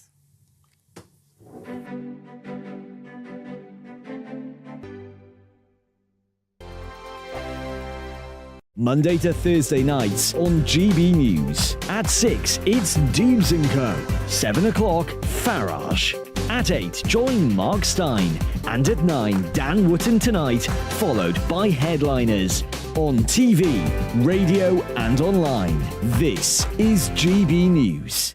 Here on GB News Live, we'll be keeping you in the picture, finding out what's happening across the country and finding out why it matters to you. We'll have the facts fast with our team of reporters and specialist correspondents. Wherever it's happening, we'll be there from 12 noon on TV, radio and online. GB News, the People's Channel, Britain's news channel. Hello, I'm Michelle Dewberry and you can join me every weekday 6 till 7 on Jubes and Co. Me and my panel will get stuck right into the day's events and I can tell you, in fact, I can warn you, expect some robust debates, some strong opinions and perspectives from both sides of the fence. It's about you at home as well. I love to read out all of your comments, or at least as many as I can. So join me, Michelle Dewberry, Monday to Friday, 6 till 7 on Jubes and Co.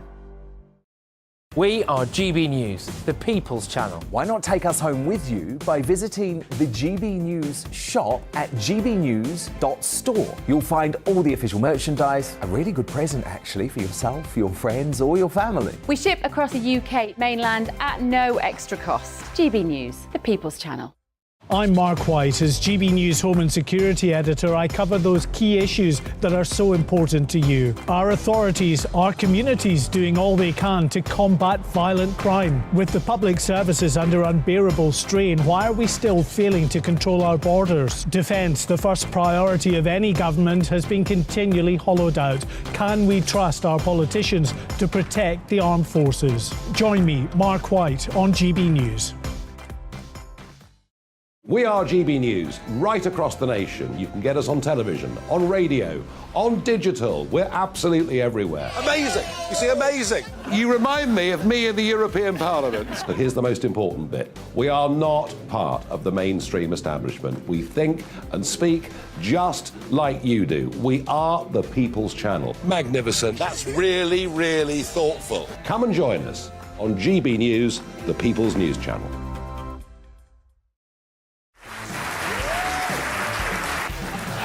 My name is Andrew Doyle. Join me every Sunday evening at 7 p.m. for Free Speech Nation. This is a show where we address current affairs and news stories of the week with the help of two wonderful comedian panellists. I brought in comics because I want to give it a lighter edge, and also they work for less. See you there.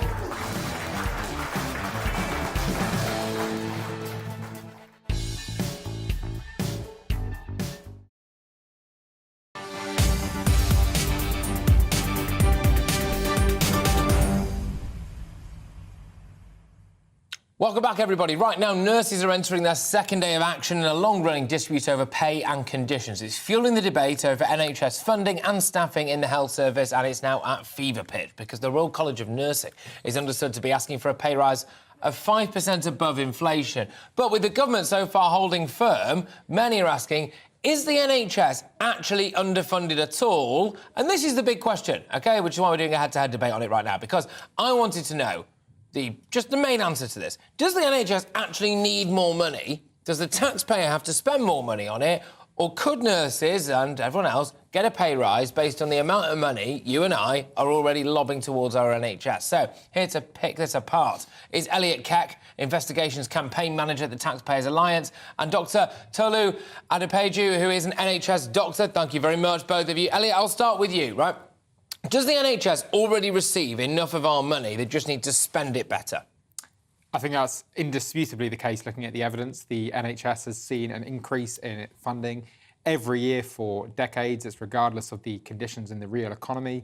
Its total spending on the NHS is up from 160 billion in 2010 to now 276 billion in 2022, and that's up by 50 billion since 2019. And we've just seen billions more announced in the autumn statement. So the very, very clear evidence that we have is that we're spending enough money, it's just not being used properly. Dr Tolu, I'll throw it over to you. Do you think that the taxpayer needs to spend more money on the NHS to give nurses a pay rise, or should some different levels of management just go? I mean, I'd say in terms of how the money is managed currently in NHS, I mean, I would agree with you. I mean, it can be managed better.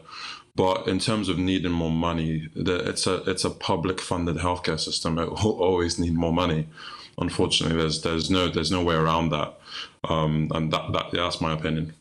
Dr Tolu, do you think the public get value for money at the minute, though? I know a lot of people do have NHS horror stories, don't they? I know it saves a lot of lives as well, obviously, but I think people are concerned about the quality of care they get a lot of the time. I mean, I'd say the quality of care provided in NHS is, kind of currently working with what we have and the resources that we do use. I mean, a lot of the care that's provided by the current NHS staff is, kind of overworked, underpaid, staying later than you should, essentially doing ward rounds in situations where you shouldn't have to do ward rounds, and essentially just not having the resources that you need to actually conduct a safe NHS. And that's what we're currently working with. I'd say in terms of the money that's been spent on the NHS, I'd say, yeah, we could actually get more value for money in terms of what we use it towards. Yeah, Elliot, well, what do you think then about taxpayers getting value for money? Because I think if people felt as though they were already getting value for money on this, then they'd be more inclined maybe to support nurses' strike, give them a bit of a bump. But your views on that? Well, listen, I don't think anybody doesn't want to see NHS nurses getting a pay rise. I think probably of all the public sector workers, they have one of the absolute strongest cases for getting a pay rise. And that's really up to the government and to the NHS to make sure that our funds are better used, because we have one of the highest spends on healthcare. We're not the absolute top, but we're not that far off. We're about sort of 10th in OECD countries, and yet we consistently perform near the bottom in terms of outcomes. So it's very, very clear when you look at the way that money is being used in the NHS that it is completely failing. And there's so many examples of ways that, for example, the Taxpayers Alliance uncovers week in, week out, take 800 grand on gender neutral loos, 700 grand on internal staff magazines or £1 million on staff networks. And this is a problem that is replicated right across the NHS. And until we get really, really serious with waste, I'm afraid nurses are going to be fighting for a pay rise year in, year out. OK, now, look, Dr Tolu, I think you might be about to laugh at me here and maybe hate me, but there is an argument that some people make, which is that if you do sign up to go into the medical profession, you can see your pay structure online. We're very sorry, but you just got to work harder. What do you think? I mean, we have to look at, the work that the NHS and the staff does. I mean, that's a very interesting point that you make. When you think about, what happened during the pandemic, when you think about the kind of conditions we're working in, when you think about the risks to healthcare workers' lives, I mean, yeah, we do understand that that's part and parcel of the job, but then that should be paid accordingly. I mean, it doesn't, just because we, do it because we should, doesn't mean that we shouldn't get paid accordingly. OK, fair enough. And Elliot, do you think that the public will be willing to accept much more? So basically the public's finances revolving around our healthcare system, essentially. So do you think that the taxpayer would go, right, well, that is one area where we're willing to overspend in that sense? Well, I think the public is broadly very, very happy to support very, very high healthcare spending, and we have very high healthcare spending. Within a couple of years, about 50% of day-to-day public spending will be on the healthcare system. So it's already really extremely high. But the problem that the advocates for more NHS funding have is there's never a point at which it's going to stop. They're always going to ask for an extra 5, 10, 15... Just on that, Elliot, sorry to cut across you on that, but I think that's a really key point, which is there any evidence whatsoever to suggest that if we did give the NHS, X amount more money, that would actually... we would see a result for that money? Is there any evidence to suggest that, as far as you're concerned, Elliot? Well... if you look at other healthcare systems, they do much, much better and have much, much better outcomes with similar and even less public spending. Now, I'm not an expert on every single healthcare system in the world, and so I can't necessarily provide, any detailed analysis of which healthcare system is best. But what's absolutely clear, looking at the international comparisons, is that for the amount of money we spend, we have pretty poor outcomes. And so we do need to look at the way that the system is organised. Dr Tolu, I'm aware that one of the big issues is not just about pay, right? It is about recruitment and retention. Now, pay would have a bit to do with that. In your view, as an NHS doctor, do you think that if people were paid more, I'm being very broad here, being very general about it, if people were paid more, so nurses or yourself or whoever, they will be more inclined to tolerate the working conditions? Or do you think that both need to change no matter what? I'd say for a fact, if healthcare workers actually felt valued by the healthcare system in terms of how much we were being paid, how we were being treated. It's the ins and outs of working. It's trying to get your holiday on time, trying to get extra hours paid for, trying to do overtime and getting that paid for. It's all the basic day-to-day things that you wouldn't expect in other businesses, but unfortunately you do get in NHS. If that was paid accordingly, I mean, I'd say that the healthcare workers would be grateful and you'd see a drastic change in how the NHS runs. So it is, if we're being honest then, just lastly on this, it is more about pay than conditions, right? It's both. I mean, the pay is directly proportional to conditions in terms of if you're getting paid a certain amount to do a certain job, then you're happier doing that job because at least then you're getting paid an adequate amount for it. Whereas if you're put in a situation where you're doing the job of 2-3 people and you essentially you can't cope, then who do you complain to? Fair enough. On that note, I am covering for Mark's 9 tonight, 8 till 9, so make sure people tune in for that. Thank you very much, both of you. Thoroughly enjoyed that discussion and great stuff. Dr Tolu, I'd love to have you back on again, actually. Thank you very much, Dr Tolu. And I paid you there, an NHS doctor, and, of course, Elliot Keck, who is Investigations Campaign Manager at the Taxpayers Alliance. Great stuff. Right, OK, so that's one of our debates sorted. Now, yesterday, the High Court ruled that the government's intention to relocate asylum seekers to Rwanda was indeed lawful. As you might expect, Rishi Sunak was questioned over his reaction to the decision when he appeared in front of that Liaison Committee, which I am convinced is a private members' club somewhere in the Mayfair area. But yes, the Liaison Committee, he was there earlier. Here's what he had to say. I believe the Rwanda scheme represents an important part of our plan to tackle illegal migration and stop small boats. It's not the only part of it, but it's an important part of it. That's why I welcome the court decision yesterday. Thank you. Thank you, very good. Prime Minister, you've said that the aim is that anybody who arrives here illegally will not stay here. And Some lawyers are advising you that that can be done without setting aside any aspects of the ECHR or the Human Rights Act. Others are saying it cannot be done. How are you going to judge that question? Because if you take the wrong advice and they keep arriving and staying, that won't add much credibility to your objective. As I said, we'll introduce legislation in the new year which will achieve the aim that I set out. And the legislation is one part of an overall plan that I set out to Parliament recently, and I'm confident that we can deliver on that plan and it will make a difference and reduce the number of boats arriving. Right, well, that was Rishi Sunak there at the Liaison Committee, initially discussing the Rwanda deal, but talking of planes potentially not taking off. British Airways issued an apology after a technical error delayed a large number of flights across the USA and the Caribbean. Passengers were left facing long queues to get home after the airline blamed third-party planners for the disruption. Whilst BA is now claiming the issue is now resolved, numerous passengers have been left stranded just days before Christmas. Now, with me in the studio is Sally Gethin, who's a travel and aviation expert. Sally, commuters, they can't get anywhere these days, whether it's trains, planes, automobiles, nothing's happening for them. But go on, explain the situation here. People are stranded for Christmas, are they? Yeah, it totally came out of left field because people were expecting the industrial action at airports to kick in a few days' time, and that still will, by the way. Right. But this is a BA's mistake of its own. It outsourced some software, flight planning software, to a third party, and that failed for several hours and caused backups across the Atlantic. So stateside passengers and from the Caribbean that were trying to get in, and of course that backed up over in those other countries coming back into the UK, but it also creates a knock-on effect throughout the whole network. And what you have is people even sleeping on the aisles of the plane when it's on the ground waiting to depart. Gosh. And, of course, all the bags pile up as well. Yeah, well, absolutely, everything. And look, you mentioned the industrial action. I mean, we might as well stick with the theme of the day, which is that everyone's on strike, and that is still going to happen. How's that going to impact people, do you think? Yeah, so we have border force strikes going to kick in from the 23rd to 26th and again after Christmas up to New Year. And that's, again, going to impact people coming into the UK because it affects the check-in. When you come in, the e-gates and all the check-in at that point with your passport control. Well, I was due to fly back with British Airways from Aberdeen last weekend, and to cut a long story short, I ended up on an overnight sleeper train. And my back has not recovered, so I've had some recent history with them. And I couldn't help but notice that they cancelled the flight very late in the day. If you are now flying with BA or with anyone else, I mean, how can you get your money back? So the basic rule is if it's within the airline's control, in other words, that it's not something like bad weather, the airline is responsible. And it should pay you compensation, and also it owes you food and beverage and accommodation overnight if that's required as well.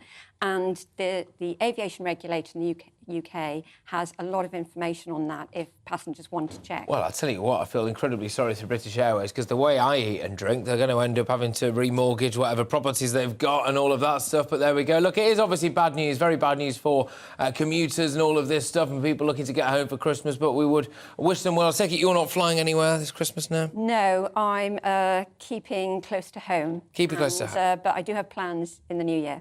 Good stuff. All right, well, look, thank you very, very much, and I appreciate you coming in. I'm glad you weren't held up by any industrial action or anything like that. But look, it's great to have you on show, and happy Christmas as well, if I don't see you before that. Sally Gethin there, travel and aviation expert. Fingers crossed you at home now. If you're listening on your radio, you managed to get to where you want to go as well. Just got time for a couple of quick emails. I think gbviews@gbnews.uk. Loads you've been getting in touch over the course of this show, not least on the NHS strike action, the ambulance strike action. I don't think it's sustainable to keep throwing more and more money at the NHS. This is from Louise. At what point do we agree it's not fit for purpose, it's time for change? Yeah, I get that, Louise, but, you know, that's a big question in itself. No doubt when the dust has settled, people will be asking that, won't they? And the NHS crisis is like an overflowing bath. You can put people around it with buckets, but at some point, people have to turn off the tap, and that is from Chris. Thank you very much, everybody who's been getting in touch, and I do hope as well, all of you wonderful people out there, as you know, the cold weather draws in, etc., that you are not too badly affected when it comes to the nurses going on strike and the ambulance strikes and all of this stuff and train strikes. I do really hope that you manage to pick your way through it, and hopefully one day soon we can do a show that's got more good news in it. But talking of good news, and indeed great people, up next is Michelle Dewberry, the wonderful Michelle Dewberry, with Jubes and Co. She'll be whizzing you through everything in the next hour. We'll go to her in a second, but just a little cheeky heads up as well. I will be hot-footing it from here in a matter of minutes over to Westminster, where I will be from our Westminster studios covering for the wonderful Mark Stein. Suddenly Mark is recuperating. He'll be back very shortly, don't worry about that.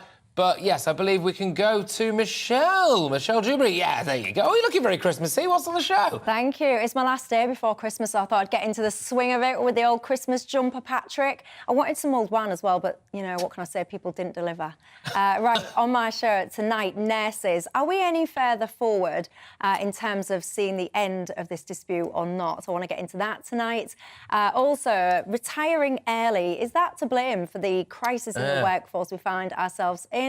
And also, I want to talk to you about Ukraine. Rishi Sunak is saying he's going to do an audit of the spending in Ukraine. Some are saying, thank goodness, finally some common sense. Others saying, get lost, bean counter. That's not how you win a war. And of course, I want to get into some Christmas stuff as well. Good stuff. Michelle, thank you very much. It's going to be great. Michelle Dewberry there with Jubes and Co. coming your way in just a matter of seconds. I'll be back on your screens later on when I cover for Mark Stein. I will see you in, just a couple of hours' time. Take it easy.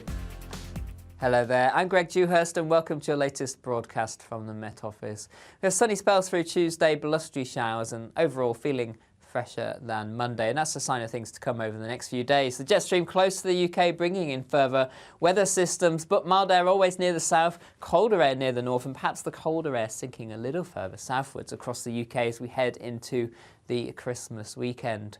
For the rest of Tuesday, dry for much of England and Wales, though later on we'll see showers moving in and these becoming more frequent as we head into the early hours. Blustery showers continuing across Scotland, Northern Ireland as well, perhaps turning more persistent into the early hours here. So overall, quite a cloudy night to come, still breezy, so temperatures holding up around 5 or 6 degrees. Perhaps under any clearer spells, a touch of frost, southern parts of Scotland, northern England.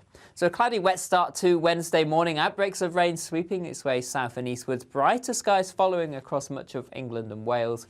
But northern England, Northern Ireland and Scotland holding on to cloudier skies. Outbreaks of showery rain through the day and still fairly blustery. Lighter winds further south, temperatures in the sunshine could reach around 11 Celsius. But for most, it